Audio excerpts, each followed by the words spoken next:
Two, one, two. Can you hear me? No, this is not working.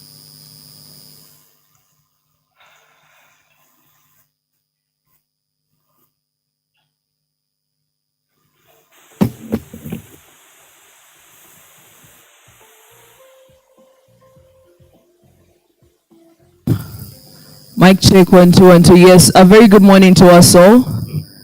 My name is Brandy Valentine Azere, and I'm going to be your host today. And once I want to use this opportunity to welcome you to the Hekima Dialogue, proudly brought to you by UNDP, Minister of ICT.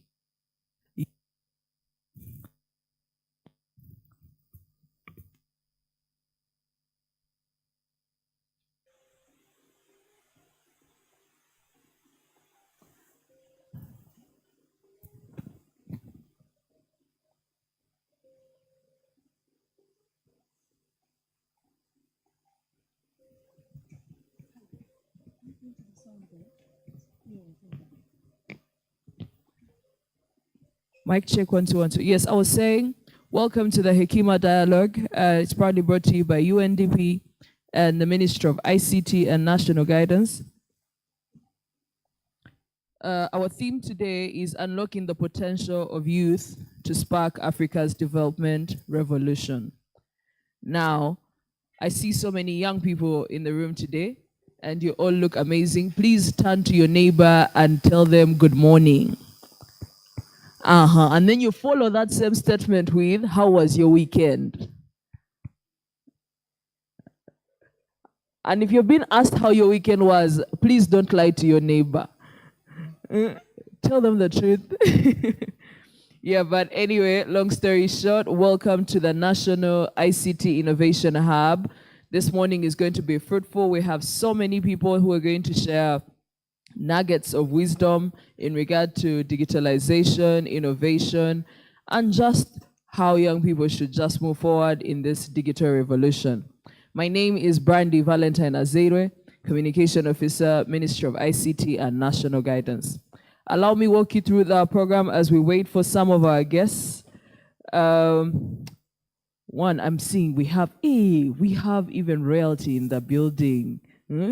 Our dear Mrs. We welcome you. We shall introduce you at length in the future of this program. First on our agenda, we shall have the arrival and registration of participants. I hope everyone has registered and arrived. And whoever hasn't yet arrived, please let them know that we are getting started. So they should be here. Then this will be followed by the arrival of the Minister of ICT and National Guidance. He is currently in the lobby, ready to come and join us. And then after that, we shall have the arrival of the UN Assistant Secretary General. She also doubles as the UNDP Assistant Administrator and Director of the Regional Bureau for Africa. Now, I don't know if you have so many questions for her, but when she's here, we shall be able to interact and share knowledge as per our theme, which is unlocking the potential of youth to spark Africa's development revolution. Now, after that, we shall have a brief tour of the hub, which I think is what they'll start with, so that when we come here, we can have welcoming remarks by the Permanent Secretary of the Ministry of ICT and National Guidance, Dr. Amina Zawede. Then we shall have opening remarks from the resident representative of UNDP Uganda, who is Ms. Elsie Atafwo. And then we shall have the Hakima Dialogue, which will feature Ms. Ahuma Eziokonwa, who is the director of the UNDP, the one I talked about, the one with a very long title. She's coming. Then we shall have Ms. Rebecca Chichoncho, the Deputy Chairperson of the Business Process Outsourcing and Innovation Council. Then after that, we shall have Mr. Nkwame Rugunda, the Chairman of Savannah Group. When all this is said and done, we shall have the closing remarks from Honorable Chris Bariomusi. Does that sound entertaining and exciting enough for you? I can't hear you. We should throw in like a spice of of what? Of food. Oh yeah, oh my God, yes, there's some tea and some refreshments that will be served alongside our agenda today. And in case you want us if you also want us to throw in like a dose of an artist, We recommend that you do that on the weekend. So that will also be okay. But otherwise, welcome, welcome, welcome to the National ICT Innovation Hub. Thank you very much. Did you give us some music to lighten up our morning as we get started? Thank you very much.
Hello? Okay. Okay, so as we wait for our speakers today, I'm very sure that this theme has been on the screen and it looks like it has about 10 words. 1, 2, 3, 4, 5, 6, 7, 8, 9. Almost 10. I want to just walk around and find out what does this theme mean to you. And I don't know who's my lucky first question person. Yeah, so the theme is unlocking the potential of youth to spark Africa's development revolution. And this event is happening at the Hub, the National ICT Innovation Hub. So what does this theme mean to you? I will start with you. You tell me your name and you tell me what the theme means to you. What does the theme mean to you? In a few words. Okay, since you're looking at it, I'm going to come back, I promise. Okay. Yeah, let me start with you, sir. What's your name and what does this theme mean to you? I'm called Dusabe Emmanuel, and the theme means unlocking, like getting what I can do for myself as a youth. To spark development, the development revolution in this. Correct. Thank you very much. I like that. I want to get another perspective. Are you ready? Or I come back later? Huh? I want to come back later. Who else? Who else? Let me see. Oh, I see we have girls in tech. Okay. Hello, how are you? What's your name and what does the theme mean to you? My name is Shalom, and I think the theme means to develop the youth's talent in many ways. Yeah, that is what I think. All right. So to develop the youth's talents in many ways. Unlocking the potential of youth, the potential could be anything. It could be your ability to write, your ability to code, your ability to sing. And I want to ask someone else as we get closer. They've just given you a bottle of water. Now you tell us what your potential is and what it would help us unlock for development revolution in Uganda or in Africa as a whole. My name is Lindsay Biamcha. I am a writer, a storyteller, and I think for me, because the changing trends that are happening, I think now this is having conversations around how does storytelling play a part in the development that's currently occurring with the different trends that are happening. Thank you very much. I think that is really awesome. And yeah, see, now we even have volunteers. Let me come to you, okay? Thank you. To me, the theme, I'm Ivan Mushana. I come from Kanungu district and I'm the director at Tree Uganda Academy. So to me, the theme means leveraging various youth potentials or abilities to harness or accelerate Africa's growth, both economic, social, and environmental. Correct. I like that you brought the element of environment because we have been having conversations around climate change and so much more. Yes, sir. What's your name and what do you think? Thank you. My name is John Tumukunde. The theme, unlocking the potential of youth to spark Africa's development revolution, to me it means identifying and supporting youth ideas to help solve most pressing challenges of the world and helping to co-create sustainable communities and leading sustainable developments. Thank you very much. Wow, today's audience is woke. Huh? Those are the words you use as young people. You got your woke. I want to pass this microphone.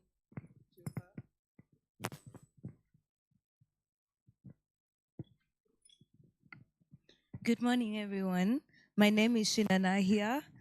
So to me, unlocking the potential of youth to spark Africa's development revolution is all about, personally, I'm a makeup artist and I own a jewelry store. I graduated last month and I did BBA, thank you, international marketing. So I did something along the lines with what I love to do. Now I know how to market my business, but you know, you lack funding, you lack all those things. So to me, this is about supporting the youth in the things they're passionate about.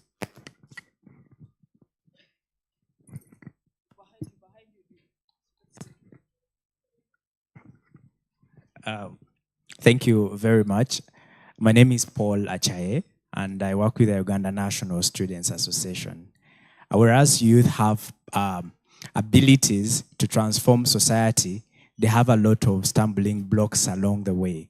So today, I'm sure we are here to understand the challenges that we have that block us from really attaining that kind of excellency that we want, that young people, despite their different ideas that they have, we can leverage upon them to clear a way such that the world can benefit from their minds, from their ideas in terms of economics, but also the social aspects where they thrive.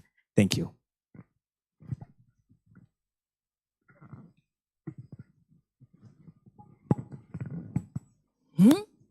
This is really nice. Okay, thank you so much. My name is Kamsimi Azaria. I think, according to me, I think this is a call to all of us, awakening us to a responsibility that we have a lot to play in the development through our gifts and our potentials, and also the policymakers positioning us to see the opportunities that are available for the youth to exploit. Thank you so much. All right, thank you very much. And you can see, as the theme says, unlocking the potential of the youth to spark Africa's development revolution. We are so many different people in the room with different points of view, and I hope we are listening to one another, because when the conversation also continues with some of our leaders, we shall be able to shed more light from our perspective, yeah? Okay, what's your name and what do you make of the theme? My name is Claire Selina Nangaja, but most people know me as Mama Ghetto. Okay. Yes, I am the director of Ghetto Ministries Limited. According to me, unlocking the potential of youth to spark Africa's development revolution means that, to me, it means that all of us have a lot of potential. True. Sometimes, or most of the time, it is buried under lack of proper coping mechanisms, lack of confidence, simple life skills that can get us through hard situations. And I believe that as much as our policymakers, our leaders are going to extend to us a lot of financial support, technical support, I also hope that we are also going to receive some mental wellness guidance in order to handle the stress that comes with whatever space we are demanding to take up. Because as the youth, it is our time to be the leaders. The tomorrow they told us is today, for us to be leaders. Yes. But the space we are demanding also takes a lot of effort mentally to survive. And I hope that those are part of the things that we are going to unlock in our potentials. Okay, thank you very much. You've just reminded me of that song we used to sing at school. I don't even know if children sing it anymore. We are the pillars of tomorrow's Uganda. Yes, it's your turn now. Thank you. A very good morning, ladies and gentlemen. My name is John Baptist Okello. I'm the business manager of TextFund. The theme means a lot to me. Number one, it speaks to me that the Africa's development revolution is totally dependent on youth. However, there are things that have locked, or there are things that are hindering youth from coming to this point of view to present the solution to Africa's development. And so this discussion or this dialogue or whatever we're going to have today here are mechanisms of how we can then come to the solution of these challenges that are hindering youth from bringing the development in Africa. Thank you. All right. Thank you very much. Bana. Yes. Now, here you are. Please tell us your name and tell me what you make of what the young people have just submitted. Unlocking the potential of the youth. What do you think of it? Thank you, Brandy. My name is Benna. I think the young people are ready for the new revolution in innovation. They're excited, and we're excited for them, those of us who are senior youth. Senior youth? Yeah. Okay. So I think they're ready to unlock their potential. We are rooting for them every day, and we hope that they utilize everything that they have put in front of them, because today they are a lot better than we were when we were youth. They have so many opportunities, and we hope they seize them. Okay. Thank you very much. She's called Benna, I call her Barna. It depends on your primary school and all those things. Rachel, tell us, what do you think of this theme and the young people's submissions right now, right here? As a young person, I don't think you're a senior youth, are you? Not about to be a senior youth. Mm-hmm. According to the theme, unlocking the potential of youth, a lot of young people sit on their potential. A lot of young people could be more than they believe they are, and they just need that one bulb moment to spark whatever initiative it is that either they want to start or do something beyond what their ancestors could have imagined. So to unlock our potential as young people, there's a lot that needs to be in place for us young people. First of all, learning from each other, because we all have shared experiences, but again, we're coming from different walks of life. So we could learn from each other and build on those capacities. So there's a lot that could be unpacked from the theme. I don't think a day is just enough for that. True. Yeah, but we start from wherever we can start from and keep the momentum going. A journey of 1,000 miles? Yeah. Starts with one step. Correct. Okay. Now let's have a male voice in this conversation. Hello, sir. First and foremost, you look fantastic today. Hello, now tell us your name and what you have made of the different submissions we have made today. Yes, my name is Kwame Rugunda. Okay. And I'm delighted to be able to be here and to listen to the young people. All right. I think on your question, the one that you were asking all the young people, I heard you saying senior youth to the last It was speaker. Bana who started this conversation of senior youth. I knew we were all youth, now there are levels. Okay? So in my capacity as a senior youth, I will say that the theme is very relevant, because if this potential is not guided, tapped, shaped, and given the opportunities, it will result in serious problems. So for society, from the perspective of a better society, we want to ensure that as many young people are well prepared to take on the responsibilities ahead, the tasks ahead, the work ahead, because that is how society will move forward. Correct. And if not, we'll end up in significant problems. Seriously. Okay. Thank you very much. Hey, we still have more. Okay, this is nice. I'm coming. I'll start with this gentleman with a very fancy blazer. Stand up and they see you as you're submitting, you know? Unlock your potential. All right, thank you so much. My name is Hannington Serwanga. Good morning, everyone. I work with Marafiki United Green Youth Initiative. So that theme has found very many young people sleeping. So it's an awakener that we need to wake up as young people and do something and stop underestimating our potentials to anything we can do. So you can start small and then lead to the development of our nation and Africa at large. Thank you very much. I think there was a song that Radio and Wizard did on that same point he has made. Osuma Gido Wedde. Okay, I'll come to you next. Yes, good morning, everyone. Good morning. My name is Hilary Katumwa. I work with a tours and travel company called Catland Safaris. You know, I usually tell people that the future of the world is actually African. But that future is entirely dependent on how African young people choose to spend their time, money, and whatever resources they have at their disposal. And what makes me excited about conversations like these ones is it gives us the opportunity to dive deep into what exactly African young people have to do and to deliver to the very many challenges we face. Because as a country or as a continent, we have issues with urbanization, feeding our people, providing proper health care, democracy, and of recent, climate change. Yes. But what makes me excited about the group that is in this room is the fact that we have not chosen to just sit back and look at these things unfold, but we have chosen to take steps to creating solutions to these very challenges that we face. So unlocking the potential of youths to spark Africa's development is a very exciting conversation to have now. All right, thank you very much. Actually, on that same note, everyone who's here, clap for yourselves for starters, and I'll tell you why.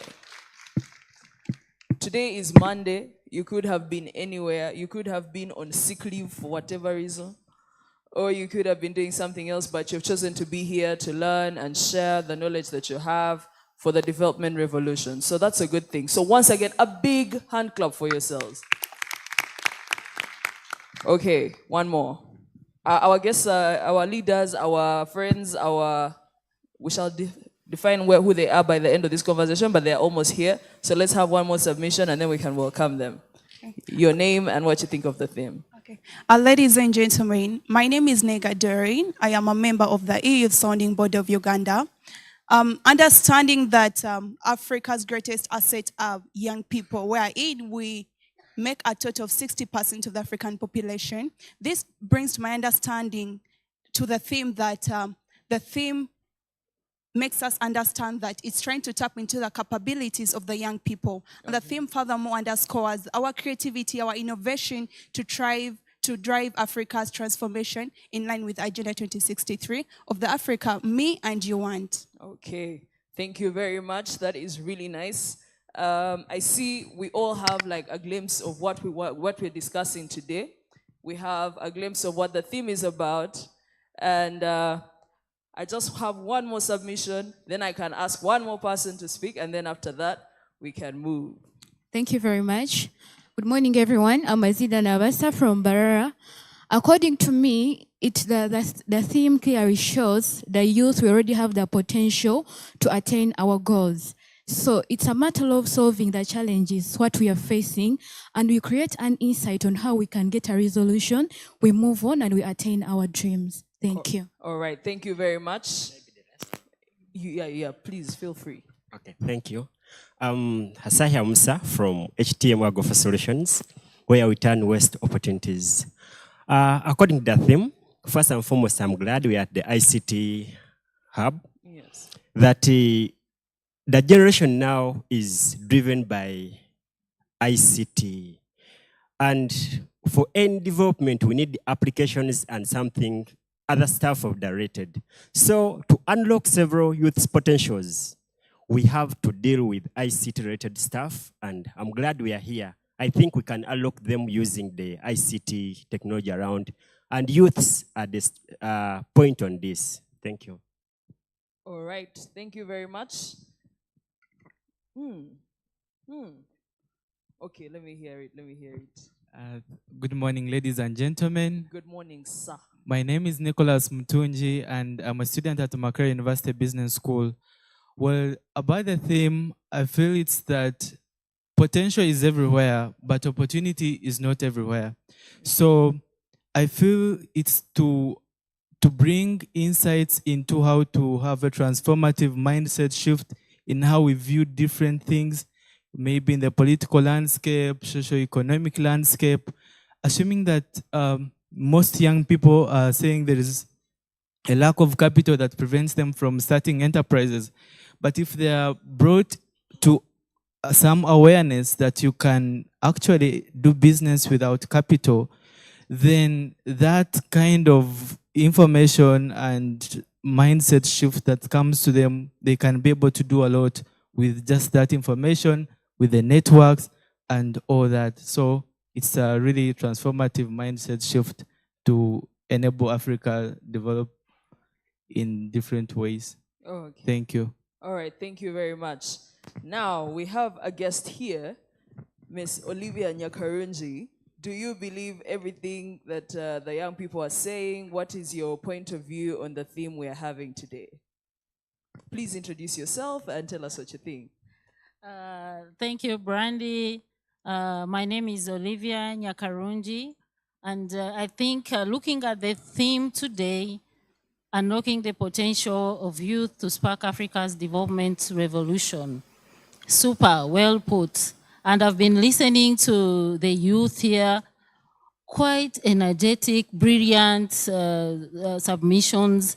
And maybe one tip is that as we unlock this potential, let us be intentional about what we are doing. I've had people, some of you are students, some are already working. Those who are working, what's your plan in the next 5 years?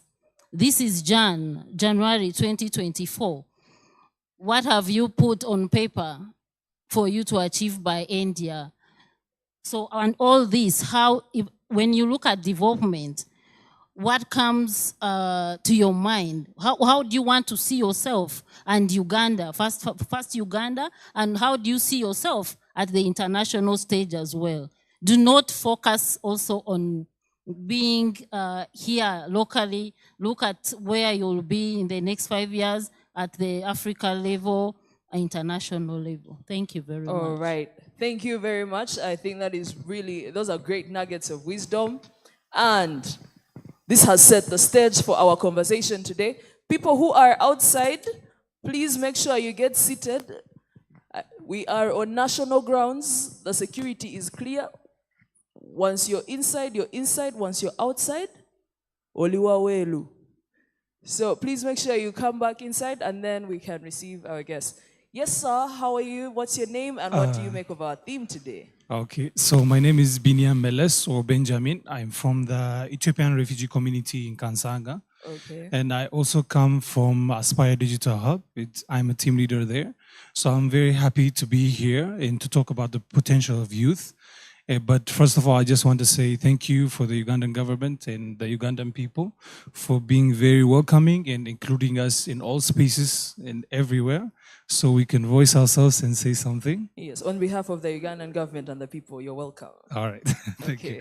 So here I expect a lot. I want us to talk about mental health since that's the big issue back there. And we want to also talk about youth inclusion in the development areas of the whole country as well. So as the panel goes, then we'll be asking more questions. Thank you so much. Thank you very much. DJ, you're going to sample us and we see what you have for us on the playlist for Monday. As we get comfortable, please get to know your neighbor, share your opinion of the theme today, and then we shall continue with our event today. Once again, my name is Brandy Valentine Azire. I'm your host today. Feel free to engage as much as you can. DJ, sample.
right, thank you very much. I will lead us in the word of prayer since I'm already standing up here. Let's humble ourselves and pray. Loving Father, thank you for this day. Thank you for the gift of life. Thank you for the gift of every single bit of work that everyone in this room does. Thank you for this conversation and everyone in the room. As we carry on with this day, go before us, behind us, and with us. Grant us your presence, your glory, and favor. In Jesus' name I pray. Okay, we may now take our seats.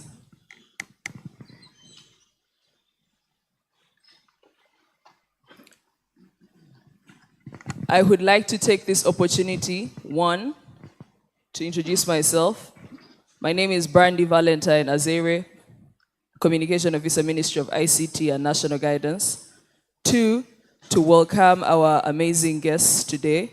We have our guests from UN and UNDP, our Assistant Secretary General of the UN, and also Administrative Assistant for UNDP, and also the Director of the Regional Bureau for Africa, Ms. Ahuna Aziakonwa. You're welcome to Uganda and welcome to the National ICT Innovation Hub. Ms. Elsie Etafwa, I think this is now your home. She's the resident representative of UNDP, Uganda. Thank you for joining us today. And also, I would like to welcome our Honorable Minister, Dr. Chris Baryomunsi. We are happy to have you in the room. And PS, Dr. Amina Zawede, welcome. I would like to get into the conversation we have been having today. I want to observe all protocol in the room. The young, the old, the in-between, you're all welcome to this event today. Before you arrived, we were having an interaction with the young people present today. And we're asking, what does this theme mean to you? Unlocking the potential of youth to spark Africa's development revolution. And so many things were said. Like, there's so many people with different talents, and they have to push themselves to use them to achieve something that will add to the development of Uganda, of Africa, and the world at large. Then issues about digitalization were also discussed. Other people brought up issues on how do you handle your mental health as you're pushing out your ideas and developing them and everything in between, right? So, as we get into that, allow me first and foremost to invite Dr. Amina Zawede to give us the welcoming remarks officially, then we get into this conversation. Ladies and gentlemen, let's put our hands together and welcome the PS of the Ministry of ICT and National Guidance. You're welcome, PS.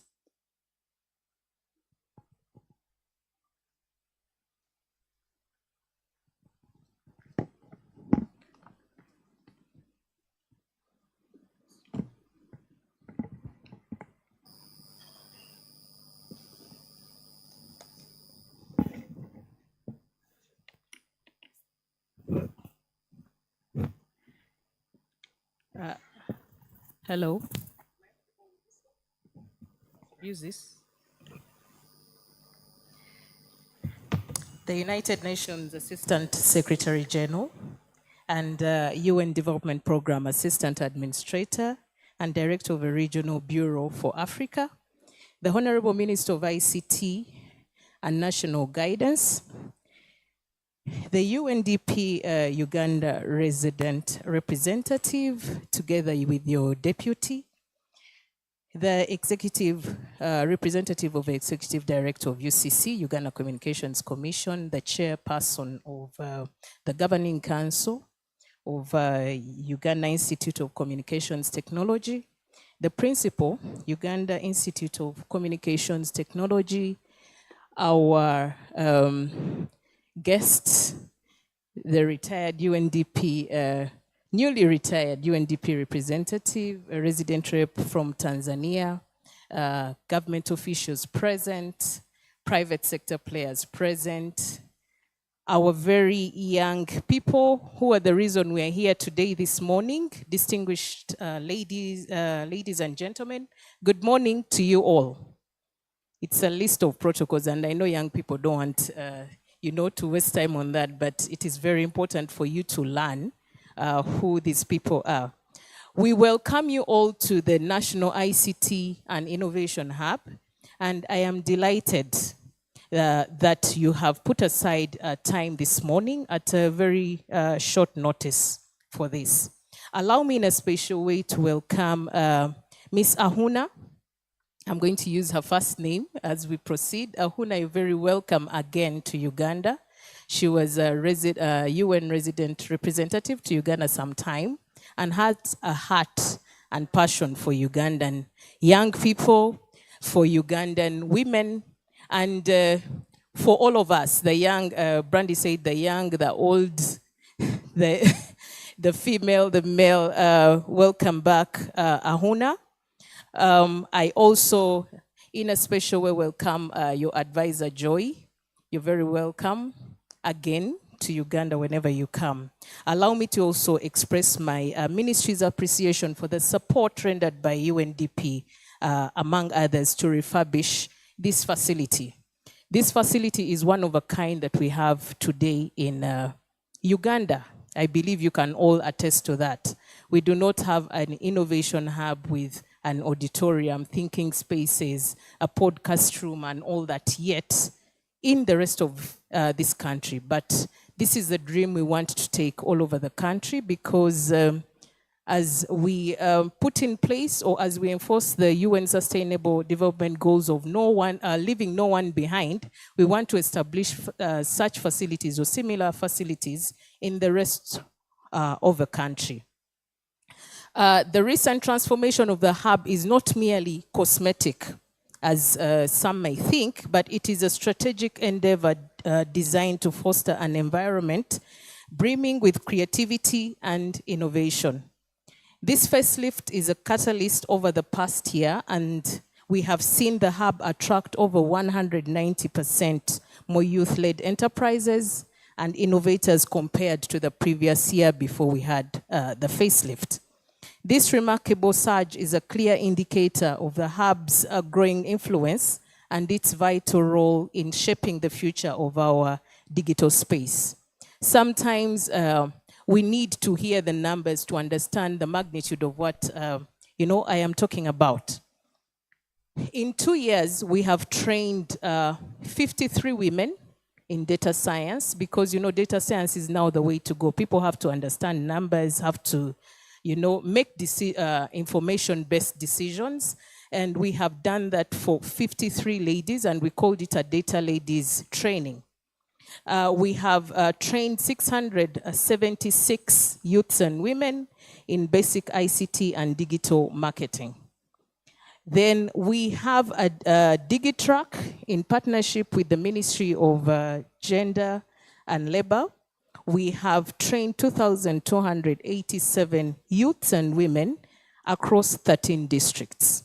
So this DigiTrack, it's a track that has an instructor, has computers in it, and moves from district to district for a month, and they train people on basic digital skilling. We have also hosted 1,298 ecosystem players at our National ICT Innovation Week that happened towards the end of last year. So in this ecosystem, we had innovators, we had venture capital investors, development partners, and so on, that are all looking towards strengthening the innovation ecosystem of our country. We have also hosted twice the Digital Savannah. It's an annual event in collaboration with UNDP and Team Europe that sits here to discuss and agree on how we're going to move the digital transformation in this country. So when we are doing digital transformation, it's not only that government is directing on what we are supposed to do or we want to do, but we do it in a collaborative manner. And we do this to engage in the agenda of this country. So ladies and gentlemen, we are also aware that 70% of the population of Uganda are young people. And all these initiatives that I'm talking about or have spoken to are aimed at raising and strengthening our capacity as innovators to grow, but also to build our capacity in. Yesterday I had a conversation that UNDP hosted for women, we were talking about what the women should be, what should be done for women, or how should women strengthen their capacity as we go for ASFTA, the African Continental Free Trade Area. How do we thrive in this space? It was a conversation for women, but you know, women are mothers. We give birth to you, the young people, or the youth. So as we're planning for the women, we were also planning for you, the young people. How do we market ourselves? How do we brand our products? How do we come up with sustainable business plans? And that is what we are cooking for you, our young people. As a Ministry of ICT, we are committed to addressing the youth unemployment challenge and have developed a number of strategic initiatives. I remember, Joy, yesterday you were asking, you know, what have we done in terms of regulation to support the ASFTA? But in terms of strategic direction and interventions, the Ministry of ICT, working together with various development partners, has we launched a digital transformation roadmap last year. And with this roadmap, there are 5 key areas. It's a 5-year roadmap, and we have 5 key areas of strategic intervention that we know that if we focus on, we'll have ourselves spring off and get a rip from digital transformation. We know that we have good regulations in place and laws. We only need to emphasize on the implementation of these laws and regulations.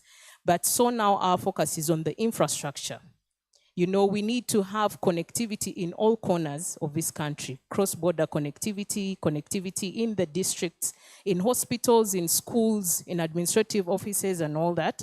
But we also need to ensure that we have infrastructure, affordable, you know, computers, affordable smart devices for our people, and also facilities like this to support innovators to grow. The other area of focus is digital skilling. We know that if you don't have the same way, I think there was a drive to ensure that everybody knows how to read and write. Everybody knows how to, you know, do the basic numeracy, can count, can calculate, can do the maths. So especially after COVID, the new normal is digital skilling and digital literacy, and there is a whole area of focus on that, and a national skilling program that is being birthed to ensure that we address that area of focus. The other one is ensuring that we take as many services online as possible. So ensuring that we have digital services. Government has already taken a number of its services online. We do procurement online. We do payments online. We do filing taxes online, registration of businesses online, and so many others. On the private sector side, there are also many other applications that have been developed, including those that many of our innovators here have birthed. The other area of focus is cybersecurity, data protection, and privacy. You know, we had a conversation before you came in, Ahuna, with the minister and other teams, and we're talking about, you know, the increasing fraud online, the increasing insecurity online. We cannot be blinded, or we cannot shut ourselves, you know, out of the fact that this, you know, this is the reality. So we need to focus on creating awareness. We need to also focus on creating and building capacity in cybersecurity, data protection, and privacy, so that people trust the applications that we are developing. And also, we are mindful as developers of the fact that we have to be secure. The last area of focus is innovation and entrepreneurship. And of course, that goes without saying. With the number of young people that we have to support the innovation ecosystem. We have to support our young people on how to market and brand their products, and also encourage them or teach them on how to come up with good quality products. So that is one strategic area of focus. The other one is we have developed a national business process outsourcing policy intended to harness ICT-enabled innovative solutions and to optimize labor utilization. BPO, we have countries like India, the Philippines, and others have a large contribution to their GDP from BPO. And with the young people we have, with the location of our country, Uganda, it's not only the Pearl of Africa, but it has so many. Actually, the reason it's called the Pearl of Africa is because of the very many benefits we have. People speak good English. We have 40,000 students graduate out of our universities every year. And instead of taking them to the Middle East to do casual jobs, we can strengthen their capacity to be able to employ, to be employed to work from Uganda for the international community. So our national BPO policy is going to support us in that field. We have also developed a national skilling program through which youth are equipped with the skills they need to uptake in and benefit from the fourth industrial revolution. The National ICT Hub is also going to partner with the hub that at Makerere University that UNDP has set up in order for us to, we know we cannot work in silos or in isolation. If we are to see the pipeline of innovators get into, be supported into the employment market or into the revenue generation market, we have to work in partnership. There's so many experts in Makerere. The lab in Makerere has much more facilities than we have here, so that partnership is already in place, and we are going to take advantage of it. We also, one of the last strategies we did is that in February 2022, the Ministry of ICT and National Guidance launched a campaign branding Uganda as Africa's innovation powerhouse. And the campaign profiled the work for our young people, what they are doing, and we took some of them for the Dubai Expo at the time. All the companies that participated have grown in operational size, and one of them, a medical services provider, expanded operations to Tanzania. So I think, Christine, you might be very interested in that one. We are investing time, resources, and efforts to in initiatives, projects, and programs like this that expose, create opportunities for our young people. And also, in the long run, we are interested in seeing how much revenue is generated out of this. So as I wind down, because we want to have an opportunity to later on listen to what Ahuna has for us, I conclude by reminding each one of us here today that the digital age isn't just about technology, but it's about the people. Because many times people think that, when we talk about digital technology, it's the computers, it is the smartphones and everything, but it is about the human being. We cannot forget your personality as a human being. The youth who not only represent the future of our country, but the main agents of progress. That is what encompasses the digital age. We all have a responsibility to ensure that as a generation, their future is not lost, or your future as the young people, because the majority here is not lost. I therefore look forward to a productive dialogue that will harness our collective knowledge and experiences to generate solutions that empower our young people to first participate in emerging labor market opportunities, and secondly, create and seize new prospects presented by the digital revolution. I once again welcome you back to Uganda, Ahuna, and I say all this for God and my country. Thank you.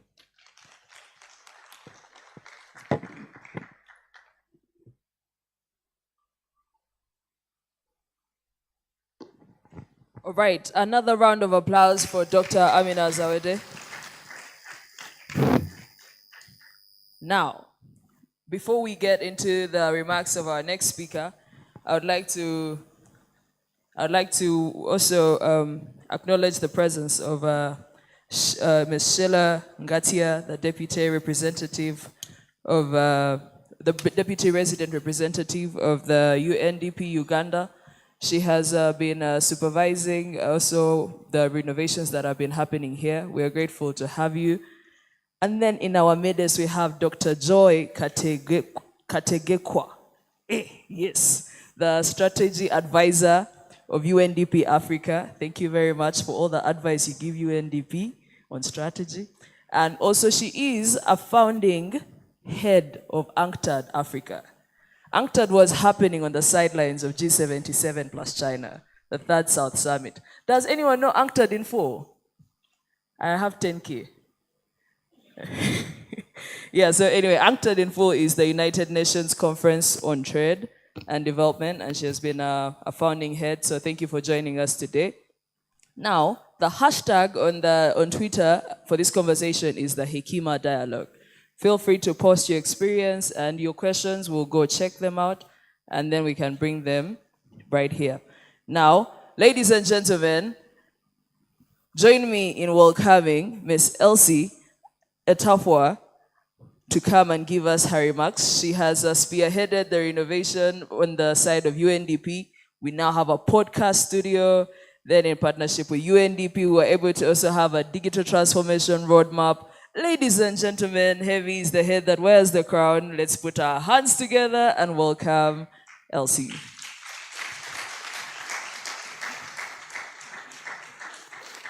DJ, give her some music. Oh.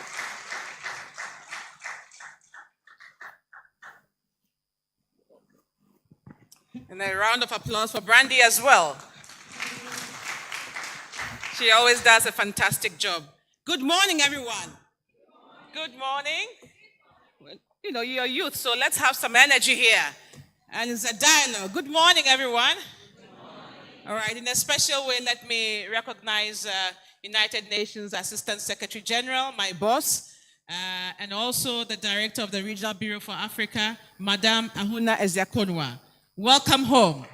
And what a historic welcome, historic homecoming for you as you connect to the young people of Uganda. Let me also appreciate the Honorable Minister who is here, Honorable Bayomusi. Thank you for your leadership as well and our partnership with the ministry and the PS. She is such a fantastic woman. Thank you very much, PS. And to all our friends and colleagues, I don't want to repeat the protocols here.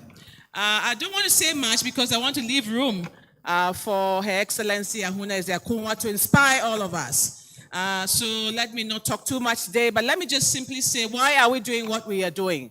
Why are we doing what we are doing? Why are we investing and partnering with the ministry, partnering with the Honorable Bayomusi, partnering with PS Zawode? Why are we doing this as the largest development agency in the United Nations family? And just as PS said, it's about people. It's about people. And just to say that Africa has a very powerful population. We have a smart young population. And if COVID opened our eyes to anything, COVID opened our eyes to see the possibilities that it can be done.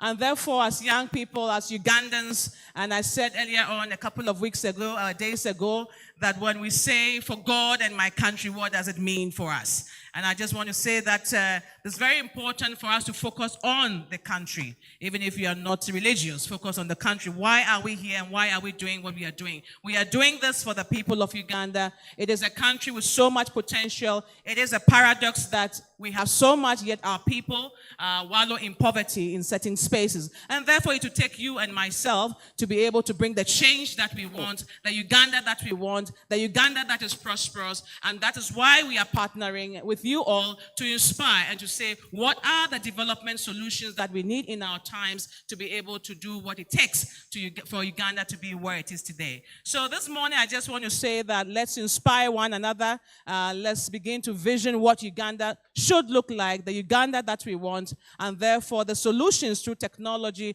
through innovations, are those that will take us to where we want to be. So as young Ugandans, for God and my country should mean something to us. And for that, we say that UNDP are very happy that we are partnering with you all. And we've seen some of the great results coming from our work with you. And to say that there's more to be done. We must disrupt. We must take our continent where it belongs. And Africa and Uganda is at a tipping point. It will take you and I to take it forward. So let me leave it at that, Brandy, and to thank the Honorable Minister once again for the partnership, and to thank PS, and to thank my colleagues also who have been working with the Ministry of ICT for some time now, and to position the hub as a space where we can dream big, but also to realize that dream. So thank you very much, and Branding, over to you again.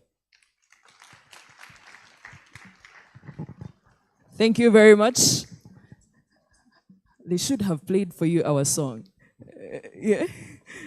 Too fitting, but we shall play it later when we are done. Thank you very much, RRLC, for those remarks. They were brief and full of life and the energy we need, yeah? So another round of applause for her. Now, ladies and gentlemen, the long-awaited moment has come. Are you ready for the Hekima dialogue?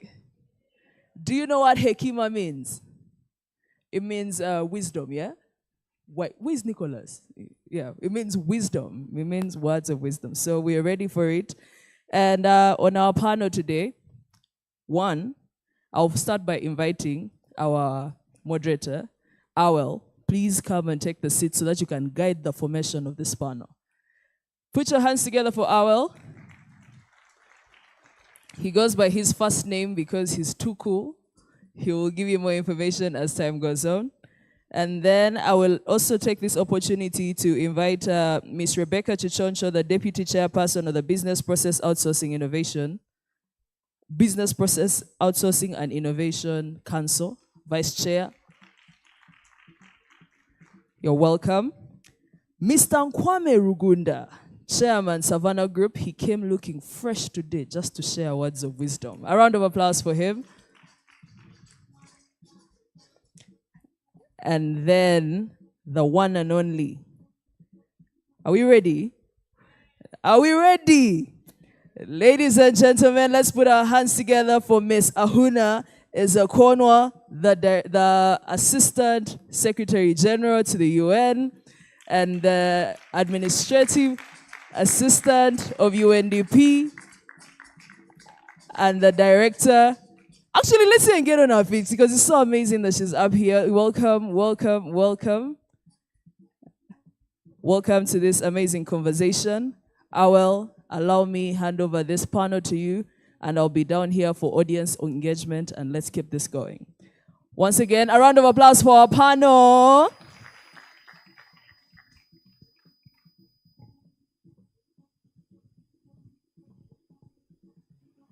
DJ.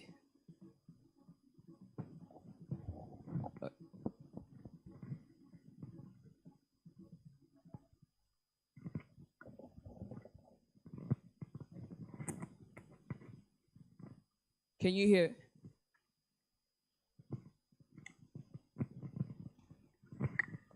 These are just a few challenges you face on the road to digital revolution, but...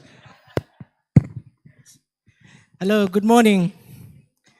Thank you very much, Brandy. The Honorable Minister, the Honorable Bario Munsi, and the Permanent Secretary, and the Resident Rep, the Deputy Resident Rep, UNDP, my friend Joy, it's really good to see you again. Dr. Joy Kategeko, it's really good to see you. We're very proud of you. So it's good to see you again. I have a very, really honored opportunity and a challenge to sort of lead this panel into this very interesting and complex conversation. And I appreciate the UNDP for asking me to do this. So welcome Kwame Rugunda, the chairman of Savannah Group. You briefly tell us what you do. And also Rebecca Chichoncho, you're welcome. And of course, our honored guest, Her Excellency Ezekonwa Ahuna. Welcome back home and welcome back to Uganda. It's good to see you. The last time I saw you, we were in this same setting, right? Just a week or two before you left. So it's good to see you again here. So we're having this conversation about unlocking the potential of youth to spark Africa's development revolution. And it's within the context of innovation and youth engagement. So I want us to approach this as, I'm gonna borrow Madame Elsie's words, with fire in the belly and with the mind of a sprinter, the urgency of these issues. So they are not just issues to discuss, but for young people who are here to sort of be inspired, but also have lessons, both on policy and also actions from our government. So I want to start by asking Her Excellency Ahuna, if you would like to open this conversation and sort of inspire us with just your thoughts, free thoughts, and then we can go into the questions after. So the floor is yours, Madam Ahuna.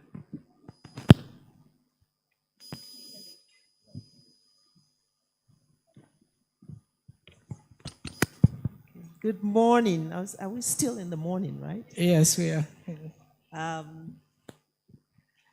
Honorable Minister, my dear sister PS, and all protocol observed. As someone said, these young people are not about protocols. Yes. But I think all the protocols already been observed. Brandy, where is she? Yes, great energy. Thanks for setting the tone and getting us started. It's really, I feel quite proud that UNDP is associated with this. And as I did the tour and heard Dr. Amina, explaining to me the history, the evolution of this place, as a UNDP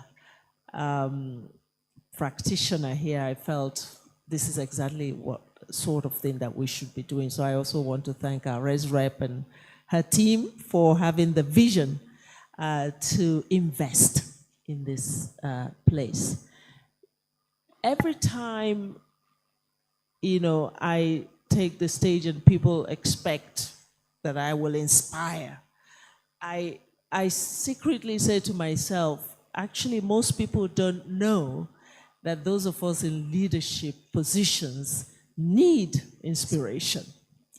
And one of the reasons why I insist on meeting young people everywhere I go is that is my source of inspiration.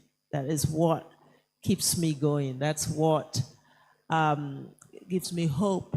That's one of the reasons why I think it's worth waking up every day and persevering, because of what each one of you sitting here represent. And I wish that there was ever time just to hear every story, because on each seat here is a story of transformation, of hope, of desire, of ambition. And one of the things that's really quite inspiring for us is to see how all of you, innovators, are changing the development landscape, changing lives. That's the difference, actually. Sometimes our development work is building systems and institutions. What the work that you do in the innovation space is about changing lives. We see more and more young people not just thinking about their own ambition and their own success. It's like you peg your success to transformation of lives in your communities and in your country and globally. And that is why UNDP cares about this space of innovation. It's really, talent is the one thing that doesn't discriminate. This is what you find. You will find talent in Karamoja as much as you will find in Kampala. It doesn't matter where you live, where you're born, and what exposures you've had. Talent is God's gift that nobody takes away. What is it that discriminates, that makes the difference between those who make it and move forward and those who don't? It's opportunity.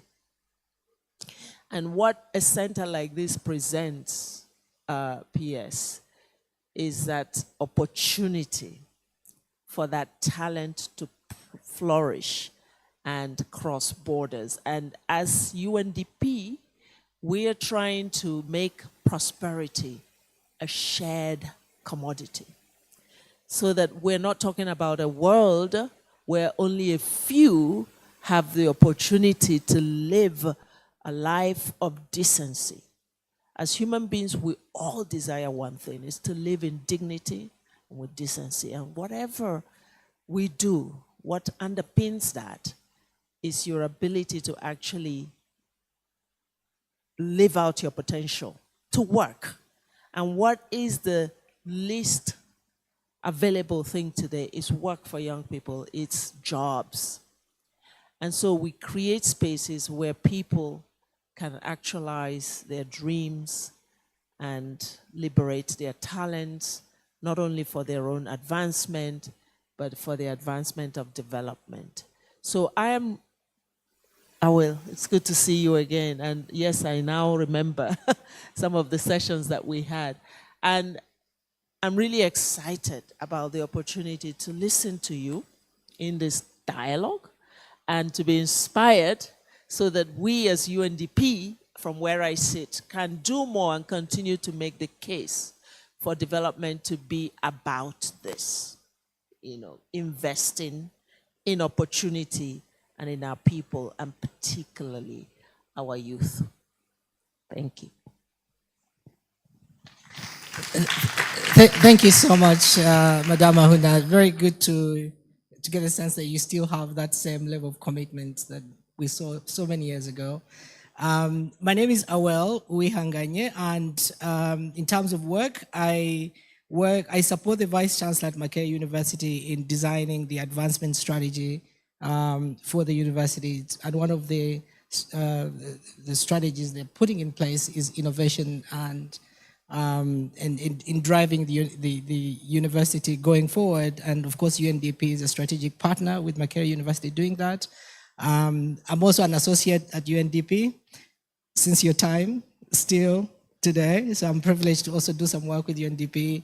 And of course, I also work with young people, as you remember. So I continue to do that. I continue to support young people to grow.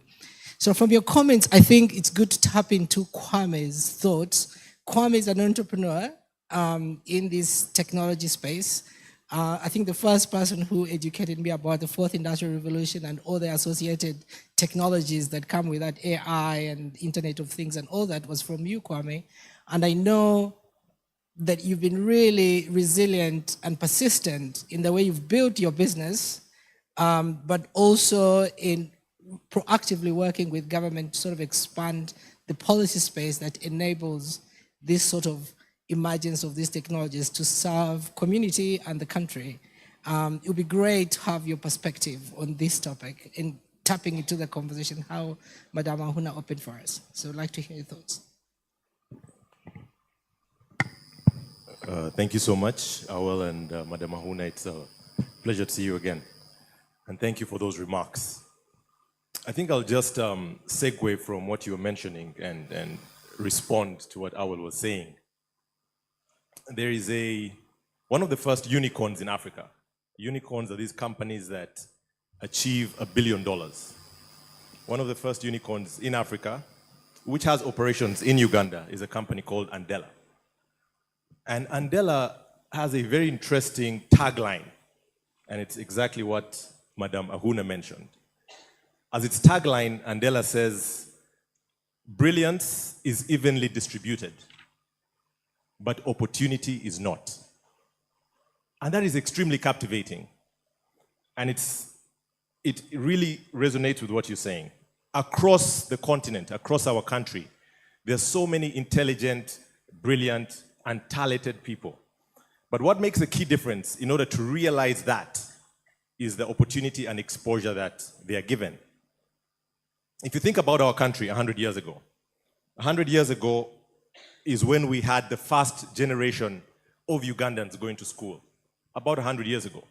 This is when all the various secondary schools and universities were set up. But if we were to look today, you observe society keenly, you'll notice that from that first generation of Ugandans who went to school, their children and grandchildren, and today great-grandchildren who are in school, are the ones who have made more progress in society. If we were to take statistics of the first graduates of Makerere, and you look 2, 3 down generations, you'll notice the same thing.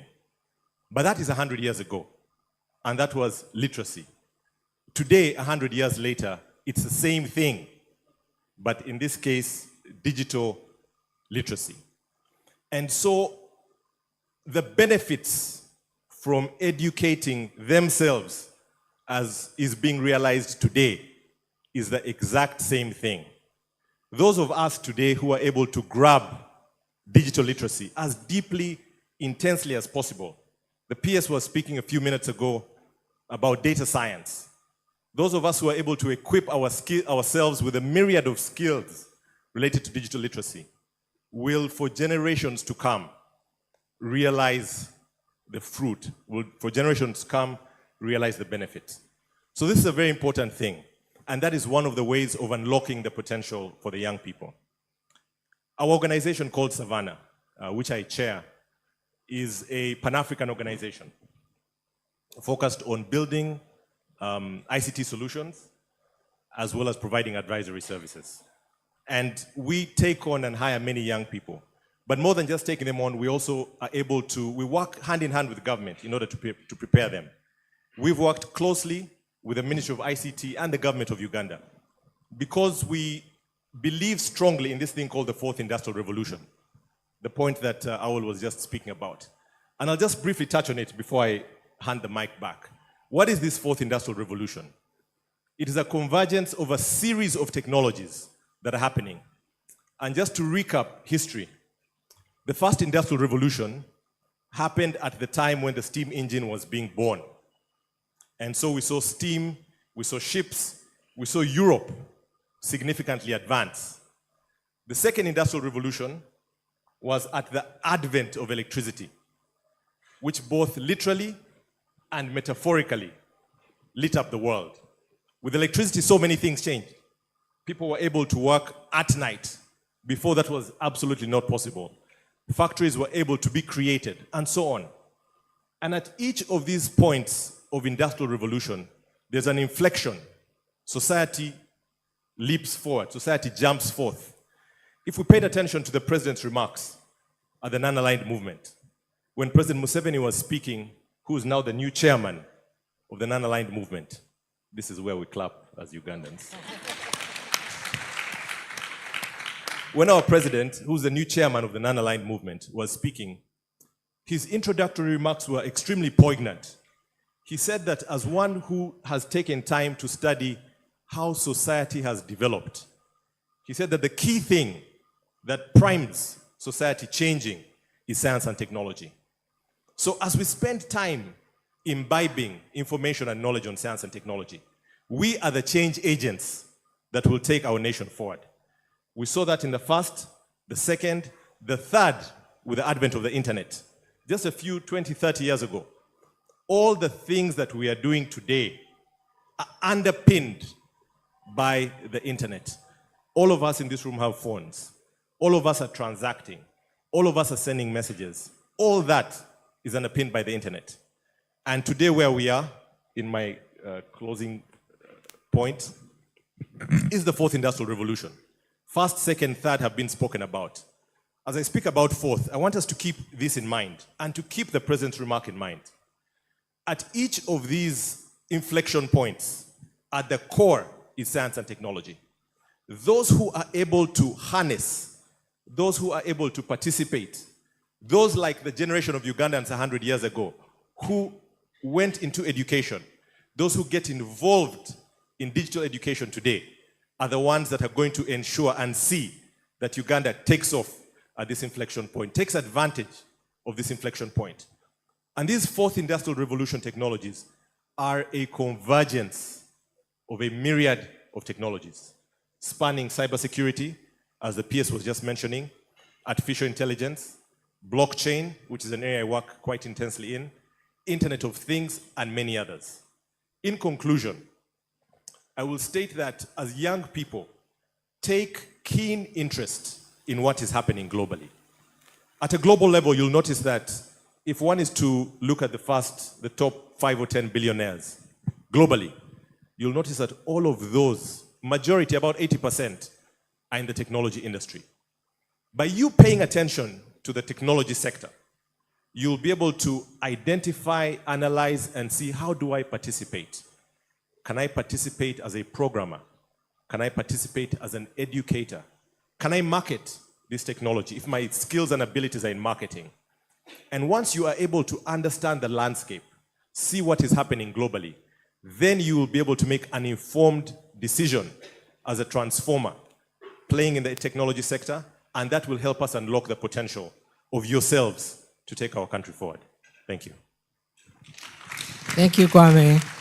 So Kwame is a very passionate champion for this and belief that we can actually build the potential to be able to tap into what's happening around the world, to be part of the active players and positioning Africa and especially tapping into the energy of the young people. I mean, we constantly talk about Africa having the youngest population in the world, and it being either could be a curse or it could be one of our greatest dividends that can really propel Africa forward. So it'd be a good segue to have a conversation with Rebecca Chichoncho. So Chichoncho is an accountant. She's a more of like finance person, but a very passionate enthusiast about how technology can actually change the lives of ordinary people. And earlier on we had, Kwame, you've talked about the element of learning and teaching and curriculums. And I think the permanent secretary also talked about it. You know what I mean? The push, the move away from the ordinary literacy and learning into more digital learning and literacy. And earlier on when we were talking, you kind of alluded to one of the biggest challenges. How do we make sure that this sort of like strategic high level presentation of what the technologies are actually feeds into the ordinary person? Honorable Chris Bariomunsi is my area member of parliament. So how does, in Kanungu, Chinchizi East, so how does that, and that's about what, almost 400 kilometers from here? So how does what we're discussing here, how do you see it really coming down to address the issues of the ordinary person and them being part of this revolution? You can use it. Thank you, Owell. Good morning. I think it's still good morning, right? Good morning, everyone. A pleasure to be here. Before the dignitaries came in, one of the participants, their understanding of today's theme talked about what we have been discussing up here, opportunity versus talent. And they said the exact same thing the speakers have said. Talent is everywhere. Opportunity is the problem. I would like to speak to opportunity and give hope to our young people that you can actually be the change that you would like to see in your community. Where are these opportunities? I would like to talk about three things. One, the emerging technologies that Kwame has been talking about, there is great opportunity there. When you talk about digital is something that works everywhere. You go to agriculture, you go to the environment, you go to finance, you go to medicine, health. Digital works, and digital is the future. So how do we look for the opportunity in those spaces? Be relevant, be the change. I will give an example. I did an experiment in a rural area called Nakaseke. I think many of us are familiar with Nakaseke. And my focus was on fintech, specifically mobile money. What I found was even the illiterate can actually use mobile money, but they use it in a very risky way because they cram the sequence of what they're supposed to do. What does this show? One, mobile money is relevant. It's useful, they need it. And therefore, it makes it a technology that is worth adopting. But the problem is that it was not designed with the end user in mind. So we have a technology that is technically English-based, text-based. So if you're not literate, you're not able to use it. It is very relevant, very useful. The adoption rates are quite high by the subscriber numbers we see from the telecoms, but it is very risky to use for the end user at the last mile. So as we are developing, as we're being innovative, can we work with our end users? There's a lot of opportunity there. If you devise or design a technology or a model that can work across all the different technologies, relevant for the ordinary person, you have a winning innovation. That is something that is lacking. That is an opportunity. If you look at ChatGPT, it was a technology that was used by over 50 million people in the first 1 week, they had over 50 million people using ChatGPT. What is the opportunity? In Africa, if you go to use ChatGPT, in the developed countries, it has actually been adopted at the universities. You just have to reference it that you actually use ChatGPT to do your coursework. But when you're using it in Africa, it's a little bit problematic. Why? Because we don't have enough content. We have not developed the content for us as a continent, for us as a country. I was told the judiciary, you can actually develop and write all your case notes from ChatGPT. But it's problematic in Uganda because the content is not yet digital. Those are opportunities for young people because our older people have issues using technology, and we do this very well. But there's also one thing I'm passionate about as well, and that is the business process outsourcing. High on the government agenda is using business process outsourcing to create employment opportunities for our youth. And if you listen to the president's speech at the last ICT job fair, he talked about our youth getting jobs abroad beyond our boundaries, but working from here. We ensure that you are protected, but at the same time, that you're getting gainful employment that can actually sustain your livelihood. So we have issues of underemployment in this country, but there are opportunities in BPO.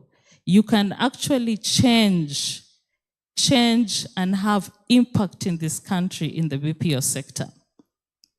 The peers talked about the policy that has been developed. This policy is in the final stages of approval, and therefore, as young people, you can harness this opportunity to create not only BPO companies in the smallest sense as an SME, but also how can you leverage your partnerships with other small businesses to create impact for other businesses as well. I'll give you a small example. If you have, most of you who do businesses and those especially who started during COVID or had to do some process re-engineering during COVID time, you notice that we had to go digital. If you didn't go digital, chances are that your business failed. But there were challenges with using digital technologies. Of course, the ordinary ones that we know about, internet costs, connectivity, and so forth and so on. But if you have a small business, for instance, an accountant, and you are employed somewhere else, I bet that it would be better for you to continue as a side hustle where you are an accountant than continue in formal employment. And I'm going to be a little contradictory here because I'm also employed. So how does this work? If you have 4 or 5 businesses and you're running their accounts and they're giving you a retainer, chances are high that you're actually going to get more as a retainer than you're going to get in formal employment. What does this mean? You create employment, but at the same time, you're adding value. At the same time, you're getting more capacity on your own to provide more businesses to different types of SMEs. You're getting skills, you're getting your livelihood, but at the same time, you're able to impact the business sector through something small as business process outsourcing, because these other companies are outsourcing their accounting to you that they would ideally have in-house. That is also an opportunity you can think about. In the smallest sense possible, you can actually create a big change. Thank you. Thank you very much, Choncho. Basically, what Choncho is saying is that you must develop innovations that are relevant to society. So you can come from the high level thinking of Kwame, who is trying to change the world, and down to you being able to design a solution that even your grandmother is able to use, and the opportunities. I think she's sort of outlined some of the real opportunities which exist, and I think we'll come back to that. We want this conversation to be with you, and we're going to have another 40 minutes of this conversation. But bringing in Madame Ahuna to make her final comment on this, and then we will engage with you. So Madame Ahuna, I mean, as a champion of development, and increasingly now, Madame Elsie keeps telling us, or everywhere she goes, even with government ministers, she's like, oh, we must do business business unusual, right? Yeah, we must do business as usual because of the urgency of the issues. You know what I mean? This huge youth bulge, the opportunities we know exist in other parts of the world. How do we, and now UNDP is investing in these spaces here at Nakawa in the Innovation Hub. You're championing the Timbuktu initiative, which is like the biggest innovation initiative out there, which is looking at impacting millions, if not billions, of young people around Africa. How do you, from where you sit, which is in New York, you work with governments, infrastructure is important, mindset shaping is important, curricula in education is important. Are you hopeful that the governments are responding? Do you see institutions in Africa responding?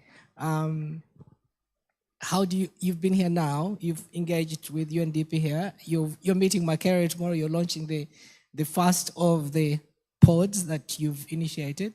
Are you hopeful? What more needs to be done so that these young people can be hopeful? How do we build hope in this generation? First of all, we're living in a world where there isn't that much hope. Maybe here in Uganda you feel a sense of hope, but I can tell you right now, our world is so torn apart, so polarized. Global leadership, as you heard the Secretary General speak here, is confused. Multilateralism is limping. Solidarity as a global community is shrinking. So these are not good times in terms of a world that cares. And that's important for the conversation we're having here today, because some of us are looking to Africa for an answer. Because this is probably one of the places in the world where you can still find a heart that's pumping, where people still care, where a lot of you are driven by compassion and the need to transform lives, your lives, but others as well. I think this is where hope can be reborn. Countries like Uganda, many countries in Africa. Why? Because we still have a challenge here of development. And when you have problems, what innovators do actually, they fall in love with the problem. And that's what we're finding, is people falling in love with the problem that they're seeing in their homes. And when you speak now, and we hear, every time I hear someone who has innovated something, there's a story behind it. I listened to a young man who said he came up with a gadget that allows midwives to have this light when they're delivering babies, because he lost his mother through that process. She got to the hospital with complications, and the nurses were operating in the dark, and they were not able to save her and the baby. And this motivated him to look for a solution. You hear people who say, my auntie, she was trying to sell her tomatoes, but she couldn't get to the next market and then she didn't know information on where she had to go. And then they came up with an app that informs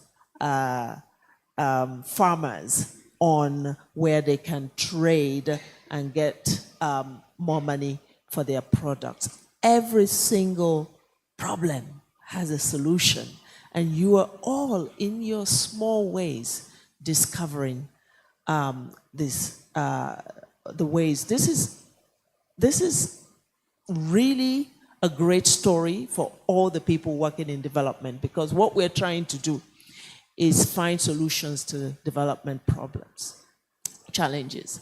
And the discovery through innovation, and we saw this during COVID, that these solutions can be homegrown, that in fact the best solutions are homegrown in these communities, is a huge opportunity for us and gives a lot of hope, because it means you don't have to travel anywhere to get the solution to your problem. It's right there at your doorstep. As an African, one of the things that bothers me a great deal is why we have so much wealth and yet we have so much poverty. And this is something all of you as young people have to think of. My generation may have missed the boat, but you now have the opportunity to rectify this conundrum. Uganda, just look at this country. It has everything that any human being born to this world needs. I've just come from Europe. The freezing weather itself is a form of sickness. You wake up in the morning, your brain is frozen. Your hands are freezing. You feel like crying. And you're telling yourself, what kind of existence is this? And I couldn't wait to get to Uganda. And here you are. I mean, just look at the weather. Some of the things we take for granted. And I lived here. If you had sweet potatoes, there were 4 varieties of it, depending on what part of the country you're in. You go to the northern part, you had shea butter for cooking, for cosmetics, all in their natural form. Every corner of this country has got what you need, not only to exist and live, but to actually prosper and be happy. So what is happening? Why do we still have a world and a region where some people don't have enough? And I think your generation can transform this through innovation, through digital. And Kwame, you're absolutely right. We need to make sure that you are equipped to compete with your peers in the world. Africa could be left behind. And that's our biggest fear. With the way the innovation is going, AI and all of it, if your generation, the only generation that's able to capture it and the ones coming behind you, because you are technologically savvy, if you don't have the opportunity to grab it now and run with it to help us finish the business of development, which is an unfinished business. But it's, when we talk about the Sustainable Development Goals, what are we talking about? We're talking about transforming the health system, right? So that everybody has wellness and is able to access treatment when they need it and information. We're talking about agriculture. Look at this country and the abundance of agricultural produce. But we're talking about going beyond just harvesting that corn to turning it into oil and so many other things, processing. That is an innovation gold mine for all of you. The opportunity and coming back to opportunity and investing in it is so immense. And we are in UNDP now are convinced that we need to transform the way we do development assistance so that it's about this. It's about this opportunity. And that's why Timbuktu was born. Because we think we need to take the young people more seriously than we've taken them until now. Timbuktu is like a trust.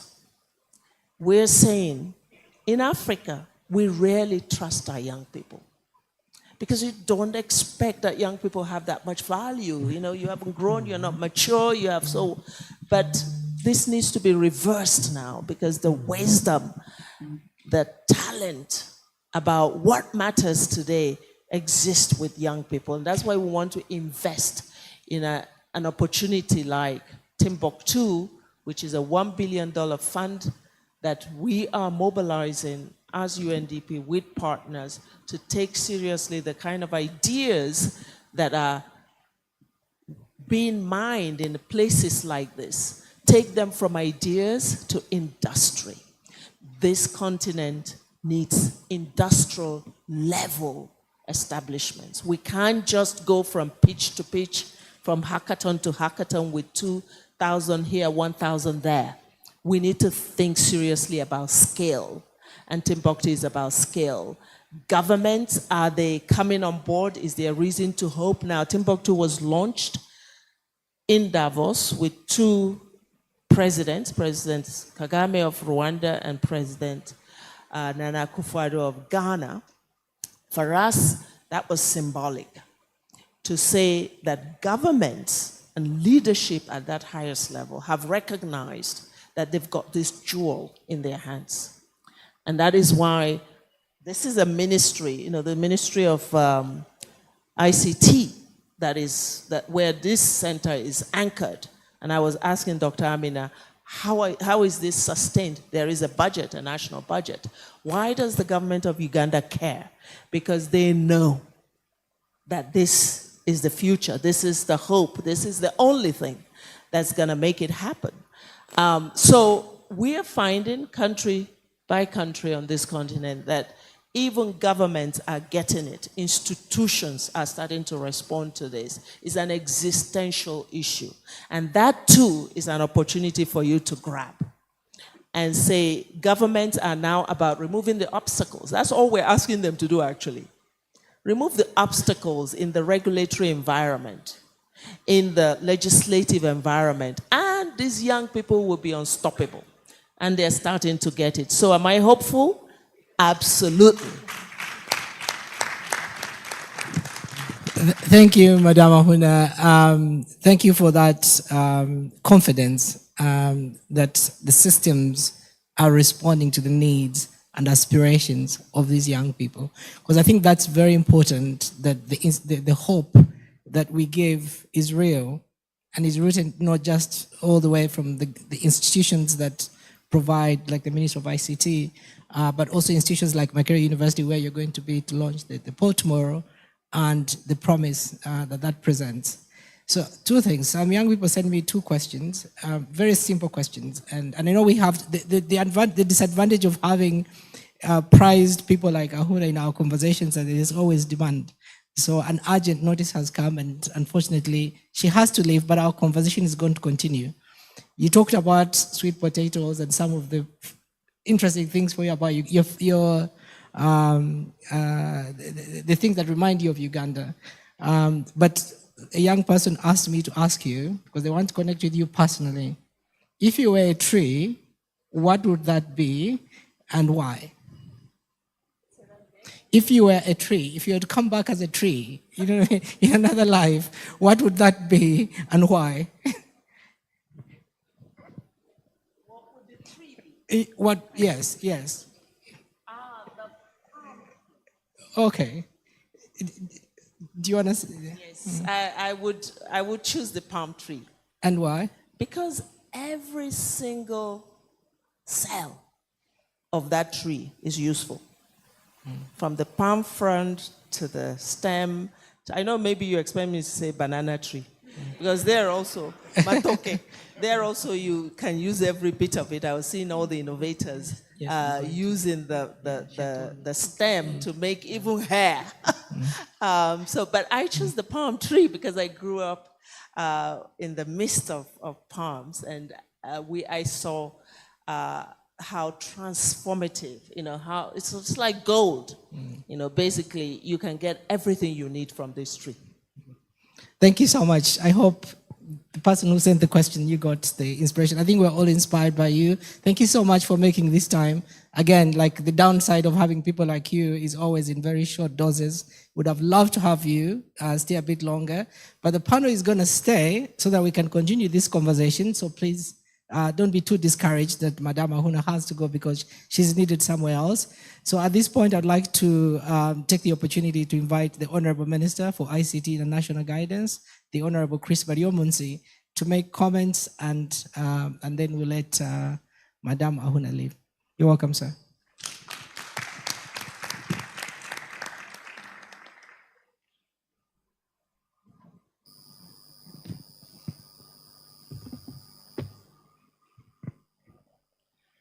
Thank you very much, my voter. The chair is my constituent and a very good one. Can we put our hands together to receive our chief guest, Her Excellency Ahuna, who used to be here, and she did a wonderful work. She was successful, and she continues to climb higher and higher. And we are extremely happy to receive you back here in Kampala. In the interest of time, let me also stand on the protocols already observed. Our sisters and brothers from UNDP, our UNDP country rep, and your team, my peers, distinguished young people, the leadership of the hub here and the institute, ladies and gentlemen. We apologize, there is pressure of time because our guest has to meet HE, the president, in the next few minutes. So I will not even read my prepared speech, but I will just make a few comments and then permit us to allow her to leave. But like the chair of the panel said, maybe the conversation can continue so that she's able to catch up with the next appointment. On Friday, last week, we had a graduation ceremony here. And this hall was full of young people who were receiving their diplomas and certificates because this hub is housed in the Uganda Institute of Information and Communications Technology, whose principal is here. The principal is here. And the chair of the council is here. And the institute is under UCC, Uganda Communications Communication. UCC is here. And the UCC is under our ministry, the PS and myself and the other team. We are here. So we are very happy. And I made this comment, which I want to repeat as I begin my brief comments. That for those of you who are Christians, you read the Bible. The Bible in the book of Genesis. Genesis is the book which explains the story of creation, how God created the earth and everything. And in the chapter 1, verse 28, it is recorded that after God created everything and ended with man, of course, man and woman, because they have to be gender sensitive. And after creating man and giving him a woman, he blessed them and said, go and feed the earth. And that one we are doing. The numbers are increasing. Although speaking as a population scientist, I say feed the earth, but responsibly, because we promote a manageable family size. But we in Africa and the developing countries, we have heeded to that and the numbers have grown. And that explains the huge segment of the young people that we have here in Uganda and in Africa. Then the other command which he gave, he said, have dominion over whatever I have created and subdue the earth. You rule over all the creatures, meaning that he was commanding a human being to have ability and authority to rule over everything else. And I did explain to the audience which was here that when you turn into science, when you look at the anatomy and the physiology of a human being, we are different from the other creatures. Number one, the human brain is one of the largest. Actually, we have the largest brain, but large in terms of the proportion of the size of the brain to the human body. Because an elephant has a bigger brain, which weighs about 6 kilograms. The human brain is about 1.3 kilograms. But compared to that size to the human size, the whole size of the body, the human brain is big. But even when you look at the anatomy, there's what we call the cortex, which is the one with the complex architecture in the brain. That one of a human being is larger than the other creatures. And the wiring, the chemistry, the anatomy, and the sophistication in the brain for a human being is much different compared to the other animals. That is why a human brain can help you think, make decisions, distinguish good and bad, whereas elephants and other animals cannot. The other thing God gave us were hands, 2 hands, which coordinate with the eyes. And that's why using hands, we are able to do many things. We can make spears and pangas for defense and many other things. And also he made a human being through the evolutionary process bipedal, able to walk on 2 feet. Those 3 key scientific features: the nature of the brain, the 2 hands which coordinate with the eyes, and standing on 2 feet. And then he commanded us, with that, you will be able to fulfill what is in the Bible: subdue the earth and have dominion over whatever I have created. I am speaking about innovation and science. Now you studied geography, and you know how the world changed to have the geography that we have. There is a map of Africa inside there. You see it? The one who drew that map just missed one small part, Madagascar, which is placed somewhere down. Now, when you look at the map of Africa, it is shaped as a question mark, if you look at it. And it means our mother continent, Africa, is posing a question to all of us, especially us who are in Africa. The question our guest is raising: why are you rich? Why are you the richest continent and yet the poorest? That's the question the continent is asking. Because God didn't make Africa that way. It was for a reason that is shaped as a question mark. A question to us leaders, a question to you, the young people, a question to the UN family, a question to all of us. Why do you have minerals? I have given you the intelligence. I have given you the capacity to do everything. Why are you poor? Why did you accept to be traded as slaves when you are also human beings? Why did you accept to be colonized? Why you as leaders have you failed to transform Africa, and the young people are living for greener jobs outside, and they are drowning in the Mediterranean Sea, and they are going to the Middle East as slaves, disguised slaves, as domestic workers, and they are killed there. That's a question that the continent poses to all of us. Before I was appointed minister, I used to chair a parliamentary forum on population and development for the African region. But also before that, before I went into politics, I used to be an employee of UNFPA. So I am very well conversant with the work of the UN. I actually usually tell my UN friends that I represent the UN in the government of Uganda. And when we sit in the cabinet, anything to do with the UN, I am the one who explains it, because I worked there, both in Kampala and in New York, and I am the one to defend if there is anything to defend about the work of the UN. So that's the question that we are reflecting on. Now, ICT, like Kwame said, we have had those industrial revolutions. Where has been our place as Africa in those revolutions? When you look deeper, you will find others have been leading and we try to follow. You talk of the second industrial revolution where electricity came on board. But in my constituency, They are still demanding electricity in many communities. Yes, it is an issue of the past. We are now talking of the internet in the third industrial revolution.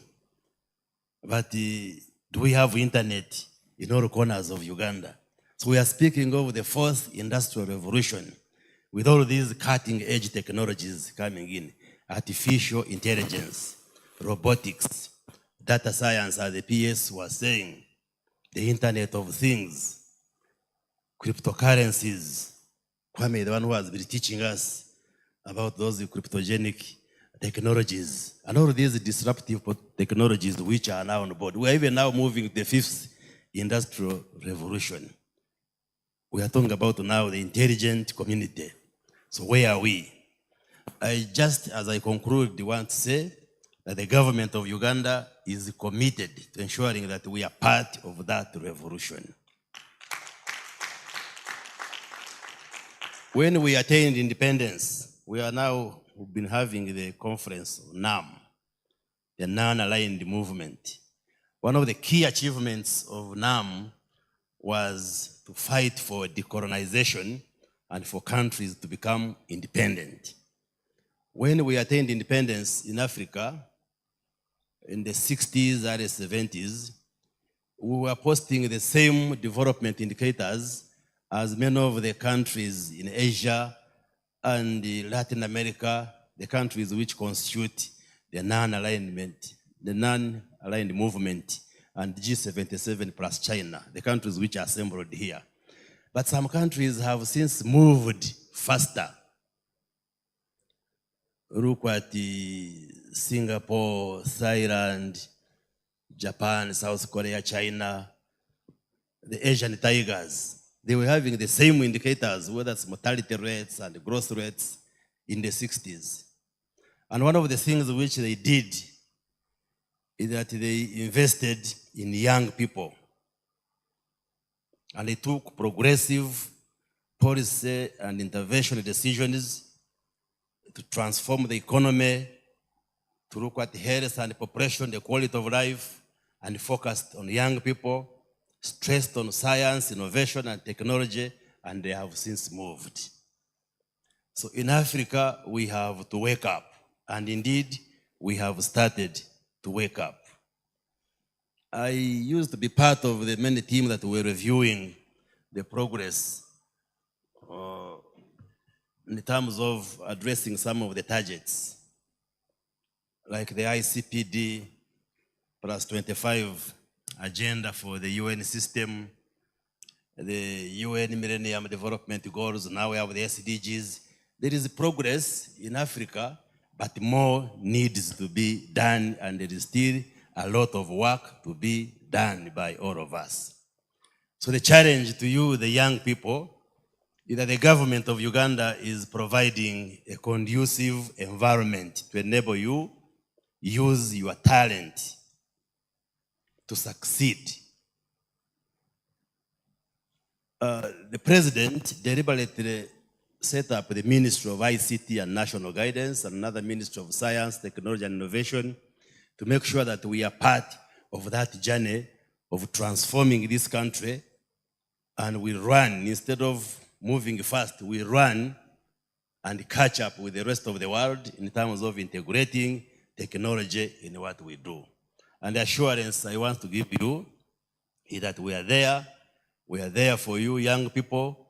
That's why we put resources to put up this hub. We are opening other hubs in the regions, like we're briefing our friend, our visitor.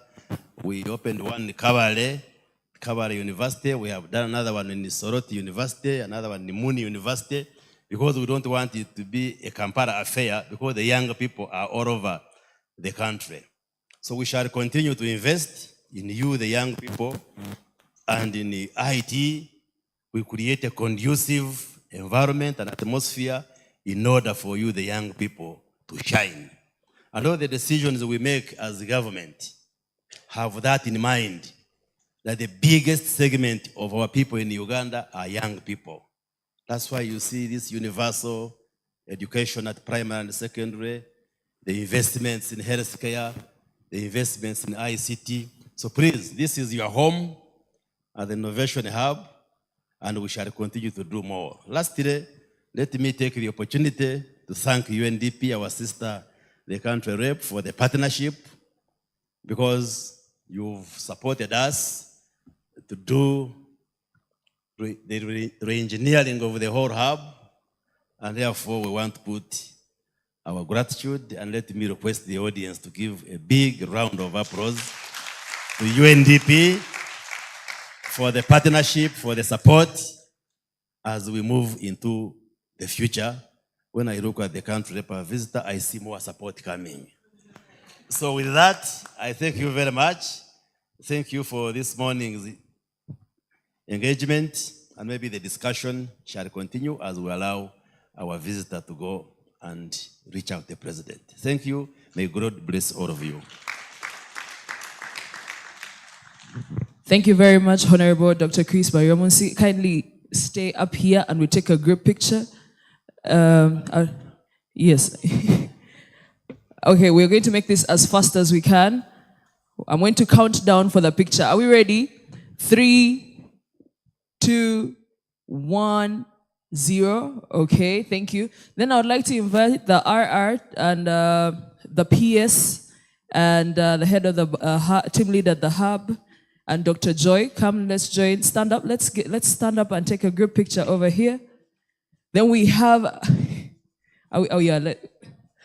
and Madame Christine.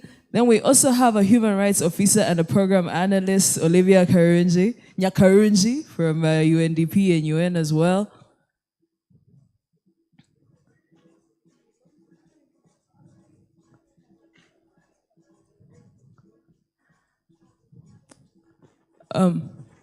Yes, representation, Mr. Dean, also Dr. Chitogo, and Julianne from UCC.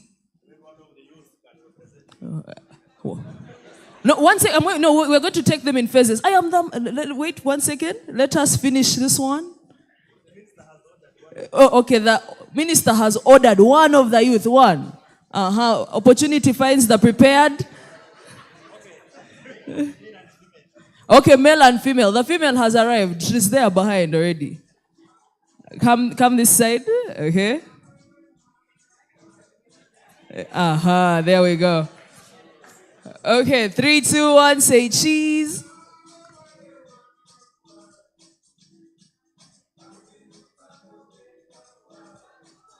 Okay, so now this entire team is going to move down here. Then the youth, you're going to stand. Then the picture shall be taken from up here so that we have a bigger aerial photo. Inclusion is part of our work as Ministry of ICT in partnership with the UN. We have not done one? We're working with time, yeah?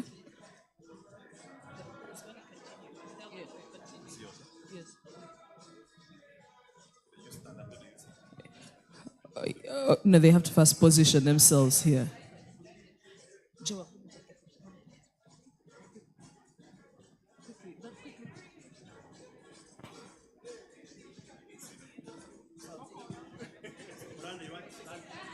Yes, so now your standing should be structured around this image.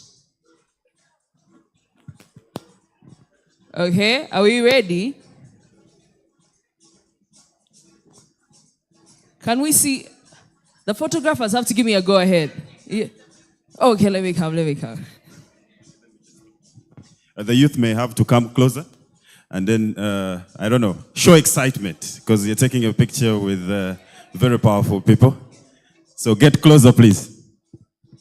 So if you want to be seen from the back, I'm going to count down from 3, 2, 1, then you can wave. Are we ready? Okay, 3, 2, 1, say cheese and wave. Awesome. Thank you very much.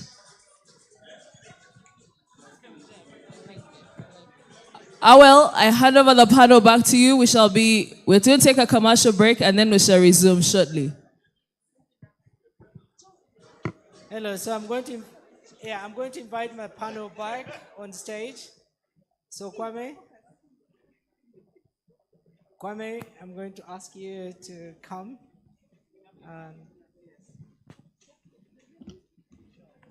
Okay, so Brandy, I'm going to ask that you get ready for.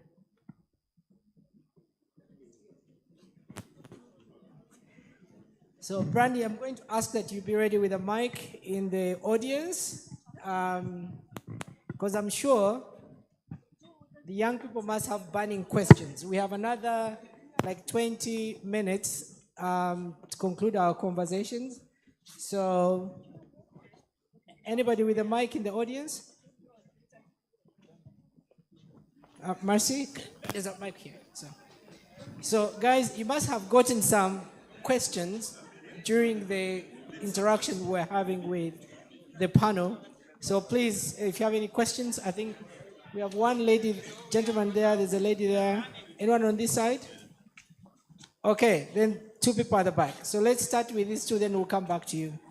So question for Kwame or Rebecca Choncho.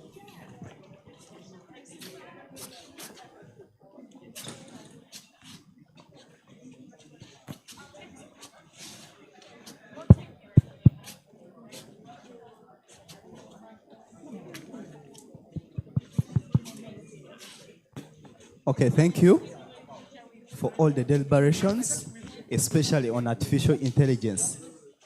I'm Pasco Twinamasuko. I'm a CEO at African Pearl Tourism Information Center Limited. It's a tour company. Yeah, as a young entrepreneur who is leveraging artificial intelligence, especially in promoting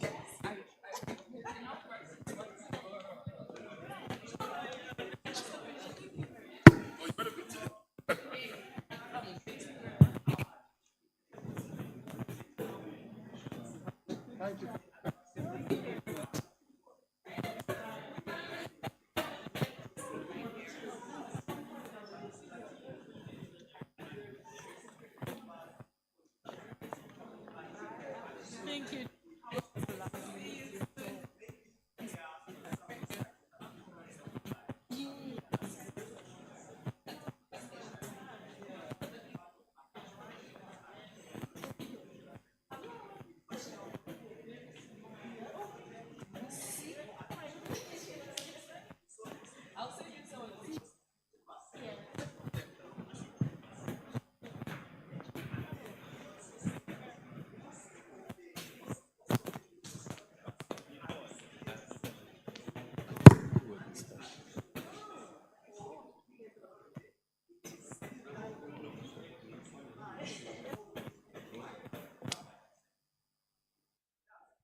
and then even the other startups, there is a very big gap as far as income inequality is concerned. So my number one recommendation is that as the government is embracing taking so much or taking part in developing artificial intelligence, there has to be robust and quick automated policy frameworks that have to be set. Because in artificial intelligence and technology, that is the area where there are lots of innovation. Yeah. For the public to keep trusting artificial intelligence, there has to be a follow-up. Every other time you have to make sure you put up what policies. Because one of the biggest threats with artificial intelligence is that it is likely maybe to outcompete, or even you find ourselves, it is the one controlling us. Okay, so there thank has you. to be. Yeah. Then the second No, just one, because we don't have, let's give opportunity for the others. Your question is a very good question, and I think Kwame is gonna tackle that. You know what I mean? How do we make sure that these technologies don't create even a much wider gap for income disparities and even make the divide between the poor and those who are much wider than it already is. So I think that's a very good question for you to address. The lady there, there's a lady there who is. Oh, okay. Okay, let's go with you, then we'll come back here. We'll come back to you. Okay. Thank you very much. My name is Amanya Belinda, and I am the current East African Youth Parliament Speaker. And my question would honestly be that in a world or in a generation that we are in that is globally turning digital, how have we been prepared or assisted and introduced or bathed into such a system as government? For instance, there could be so many opportunities that government has, but we have to wait for things like National Youth Council to trickle them, and maybe they reach to the people or to the youth out there, but sometimes it never reaches. And then we wonder, why don't we have things like a youth portal by, let's say, Ministry of ICT, where some of these things can be availed and upgrade us to our thinking and an understanding that is global and international. Last time I was benchmarking on I think it was either the EU or the UN. They have youth portals where their youth can access these things in their areas. And then we wondered if we are having a Ministry of ICT and then the youth need to be helped to unlock their potential for them to be able to spark Africa's development revolution. Why not have such things that are put there to propel us to up our game and reach to the standard that the entire globe is at? Thank you. Thank you so much. I think that's a really good point. Again, more innovations from the public sector side sort of drive this interaction between technologies and ordinary people.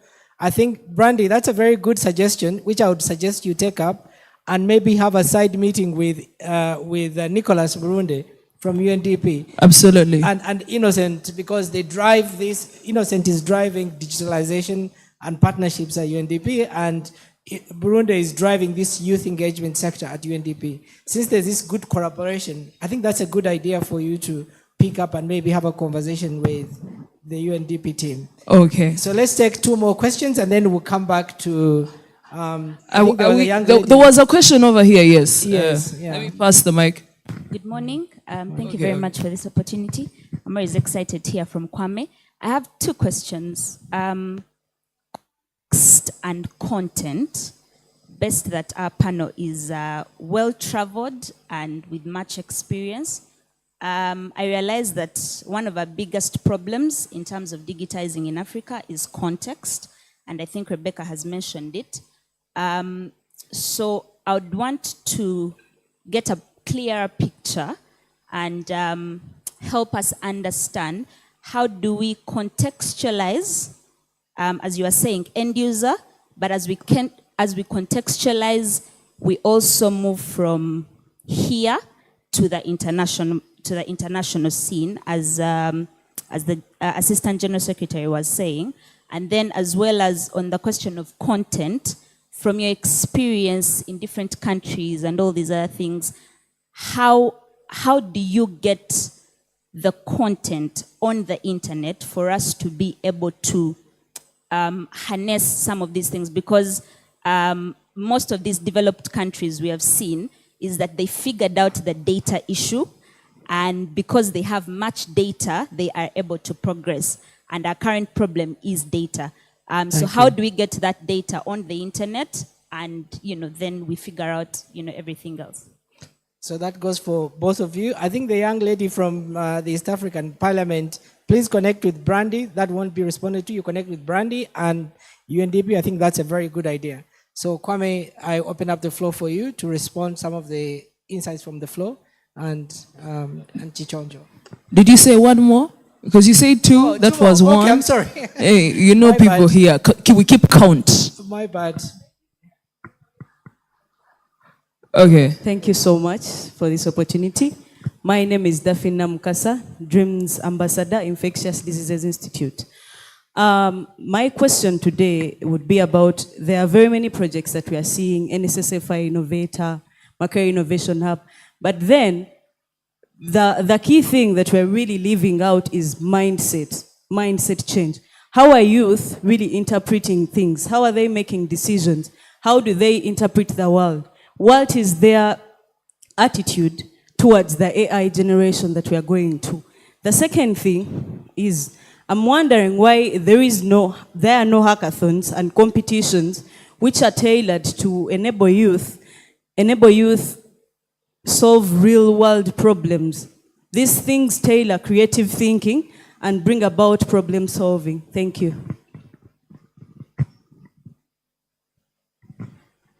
Are we good? Oh, well, no, we have a gender gap. One more. Okay, all right. Good morning. My name is Rodney. I'm the head of climate change adaptation in a Coalition for Environment and Action Initiative.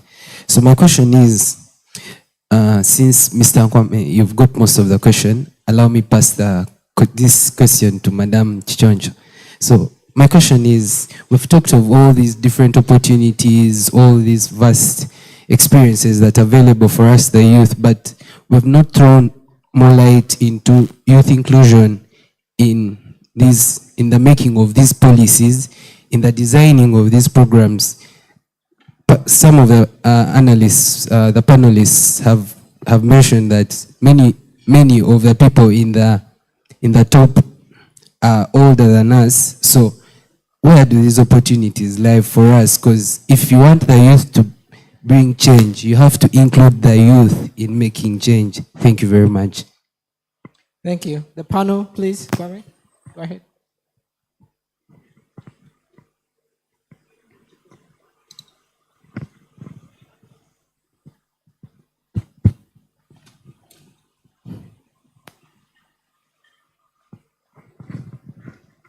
Great. Thank you so much. And I'll respond to the questions. I just like that last statement that was made.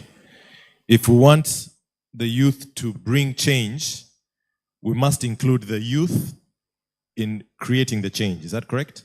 Very good. I think that is extremely profound.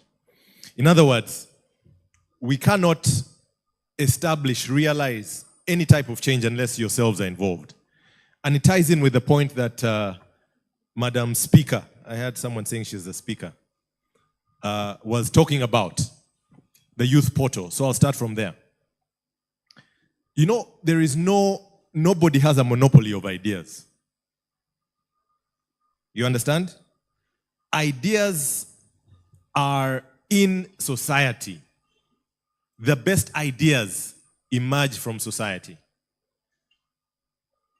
Mark Zuckerberg actually once said that ideas are born when they are never fully formed, but they get better and better as we work on them. I think that point of a youth portal is extremely important. It's an access point for young people to be able to participate. In other words, it has to happen. So at a design level, when we're developing systems, when we're putting together Uganda portals and the rest, an access point that relates to the young people. So I would like to fully second the point that I will mention. This is something that needs to be taken up. The good thing is that it has also been tried and tested elsewhere. So that is an action point for the organizers of this event. That's point number one. Point number two.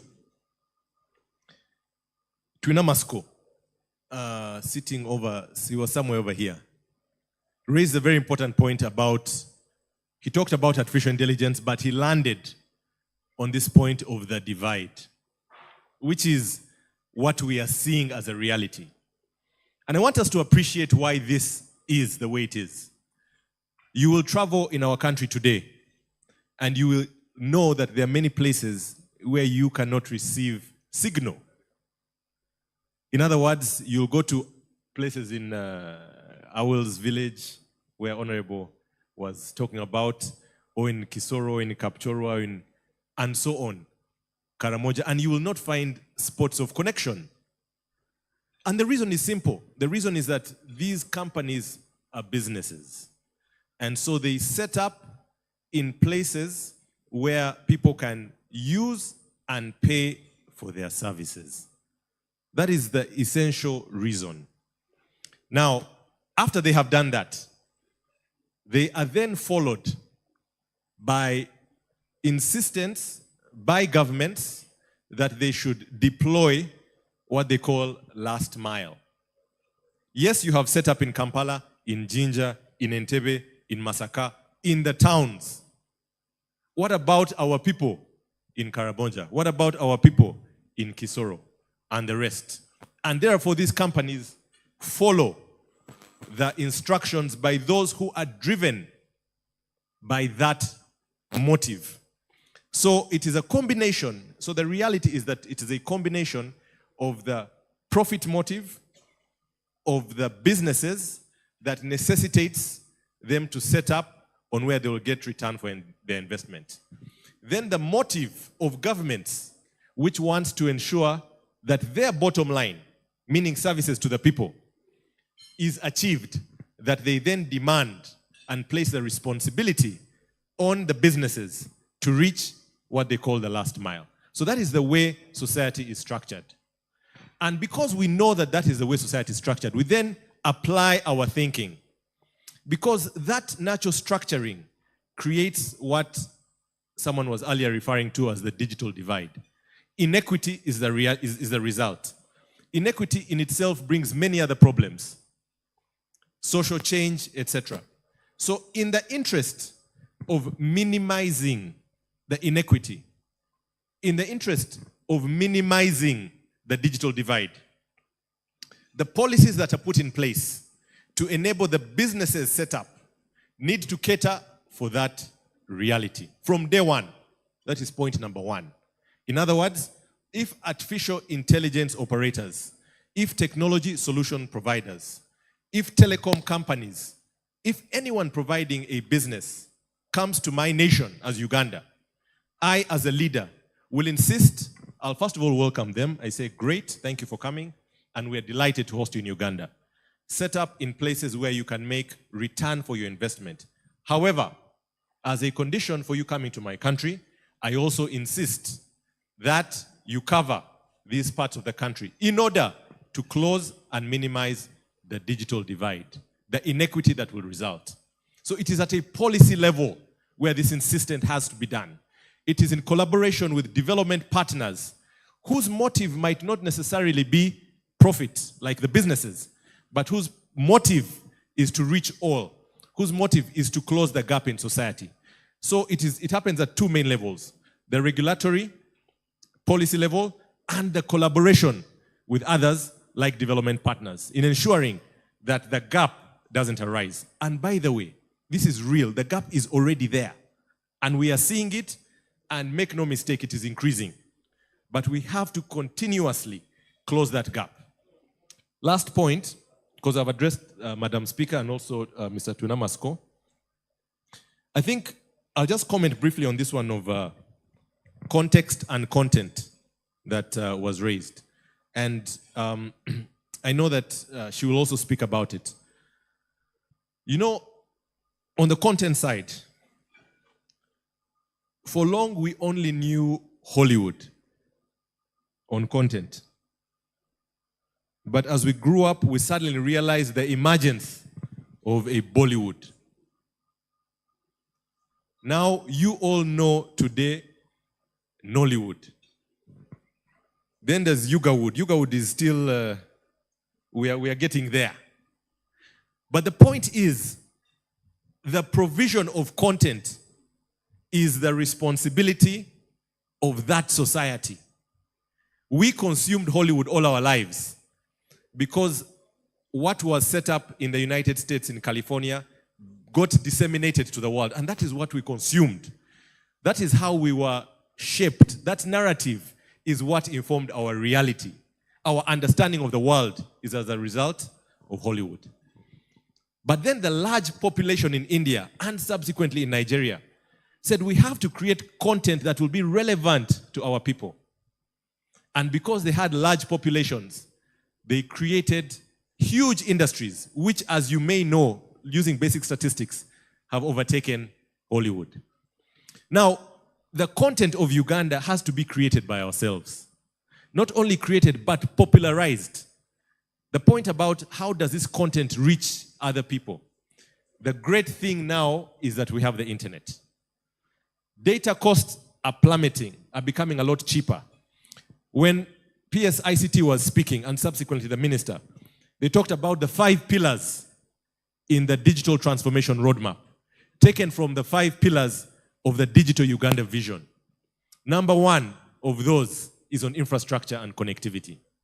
In other words, there's a lot of effort that is going into making sure that infrastructure is as widely networked as possible and is as affordable. Why? Because they want to make it possible for you young people to be able to upload your content onto the internet, to search information, to learn as much as you can, to innovate, such that solutions do not have to be developed in Silicon Valley or New York or London, but can actually be developed here in Nakawa, in Chinawataka, in Chisoro, etc. So that is my comment on content and then on context, allow my colleague to speak. A lot has been done, but for sure, there's still a lot to do. In order for more content to arise and to be populated, infrastructure must be more available. Internet costs must come cheaper. But we in society must also lift up our content providers. They are artists, they are creatives. Amongst all of us, we need to encourage them, we need to spur them. Ministry of ICT, UCC, has a program to try to do this. So it is our responsibility to tell the world our story. Just like we once were told the story of Hollywood, it is us as young people to tell the story of Uganda and populate our content on the internet. Thank you. Thank you, Kwame. So after we finish here, I would ask you to tap into this energy and passion for you to be able to learn more about some of the insights that Kwame is talking about. So Chichoncho, your last comments.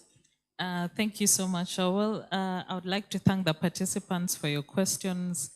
I would like to largely supplement what Kwame has said.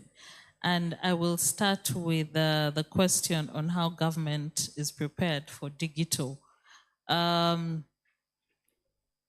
Besides the digital transformation roadmap that has been mentioned earlier, I had the opportunity to travel to Ethiopia with the PS Ministry of ICT.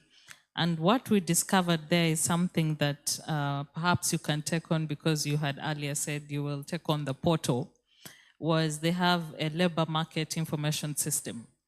And on this particular system, there's an interaction between various stakeholders. So you have the private sector, you have the youth, but also you have academia or institutions of higher learning at the different levels. What happens here is that the labor market is quick to respond to academia, and academia is also quick to respond to the labor market needs. It also provides an opportunity for the youth in the country to sound their needs on this particular platform. So if you're going to take it up on as development partners who are willing to this, that could be something that you could think about. But as well, the emphasis on skilling, and I will come back to the question on mindset. Many investors have come here and have said we have a problem of mindset as youth. Why do we have a problem of mindset? In my experience, it has been largely the way we have been conditioned academically. Our academics are structured in such a way that we take a lot, or we put a lot of emphasis on the knowledge that we acquire from the facilitator. We do not take in a lot of knowledge on our own. We have not learned how to learn. And because we have not learned how to learn, our creativity and our innovativeness is curtailed. And as young people, if you would like to tap into that talent that you have to create opportunity, you have to learn how to learn.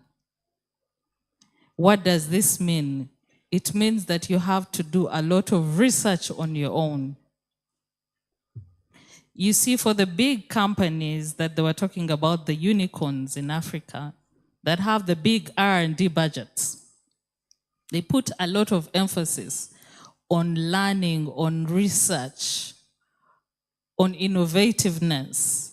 But we can only create that if our value system can promote that at the smallest levels possible. The government has done a lot in changing the curriculum at the lowest level to try and put critical thinking and analysis into place. But it is our role, our personal role as human beings, as the minister said, you were given that very complex cortex to get our own understanding of what the world is and our purpose in this world. If we do not do that on our own, I'm sorry to mention that government might not catch up in your generation.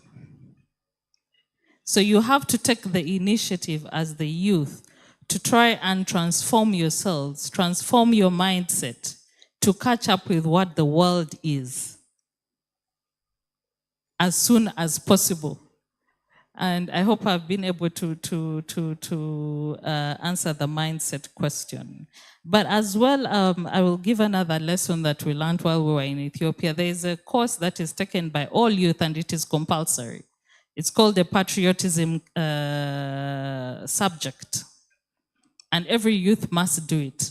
And they have done an impact evaluation of this patriotism course, and they have found that those who have gone through the course actually have a better mindset and work ethic than those that have not. But beyond doing this course, I would suggest that government actually embeds a mindset kind of subject at the earliest of levels for value development within our youth. I think that would do a lot. In terms of context and content, context is something that I do in research. I try as much as possible to contextualize whatever I'm doing. Why is this? Because in academia, we have so many theories and so many models, and most of these have been developed by the developed world. And many of these do not apply here. And why do they not apply here? Because we have a different perception on these things. Our realities are different. But because our realities are different, then we have a content problem. Because the content that we are consuming has been developed for the developed world. So we have, and that is why I say it's a huge opportunity. It's a huge opportunity in every sector in this country. There is an issue of content, and the issue of content cannot be separated from the issue of context. So at whatever level, we need content that is contextualized to our country, and that is a huge opportunity. I cannot stress this enough. In every sector. I wanted to also talk about youth inclusion in policy. We need to hear your voices. These are very good avenues for us to hear your voices. Unfortunately, I am a very senior youth, very, very senior youth. So it is very important to have the interaction, to have the dialogue with you at every opportunity to hear your voice. So when we call upon you to, it's a very good opportunity. But I know of very many youth associations. We have a youth speaker in East Africa. Is that correct? Yes, we do. We also have youth representatives in Parliament at that particular level for legislation. We also have youth representatives at every level in government, but also at every level when we come to governance in different areas. So I do not believe that we are not hearing the voices, but perhaps the voices are not loud enough. And you're much more than us in population. 70% of the population is the youth. So let's hear those voices and work together. I think I have covered it all. One last thing as I conclude, I would like to tell the youth that it has been projected that by 2030, 60% of the marketplace in Africa, which will be about 1.8 billion people at that time, will be digital. How are we positioning ourselves? How are we positioning ourselves to harness that opportunity? Imagine if you were able to reach 1.8 billion people with your product, with your content. If they are consuming your innovation, just imagine the impact that you would have. Thank you. Thank you. Thank you so much, Rebecca. Thank you so much, Kwame. I think the key lessons from here is be curious, take advantage of the open sources like the internet to bring yourself up to speed, to know what, because there's information which you have, you can only learn by yourself. As she said, you don't have to wait for government to sort of like build up your digital skills. Take advantage of what's available to you, but also more knowledge and more learning opportunities through different training programs that sort of expand your understanding of the opportunities that are advanced through the digital and innovation platforms. So I want to thank you guys for a very insightful conversation. We are 1 hour after the time we had slotted, and I think it's in the age of technology and innovation, time is a very important factor that we factor that in. But thank you so much for your patience, for your listening in, for your contributions. And also thank you to Boniface, to Nicholas for giving me the opportunity to manage this panel. I hope we've all had a great learning opportunity. And let's continue networking with each other and also with the panel. They are still here for a couple of minutes, so you can take advantage of that to continue the engagement. Thank you so much.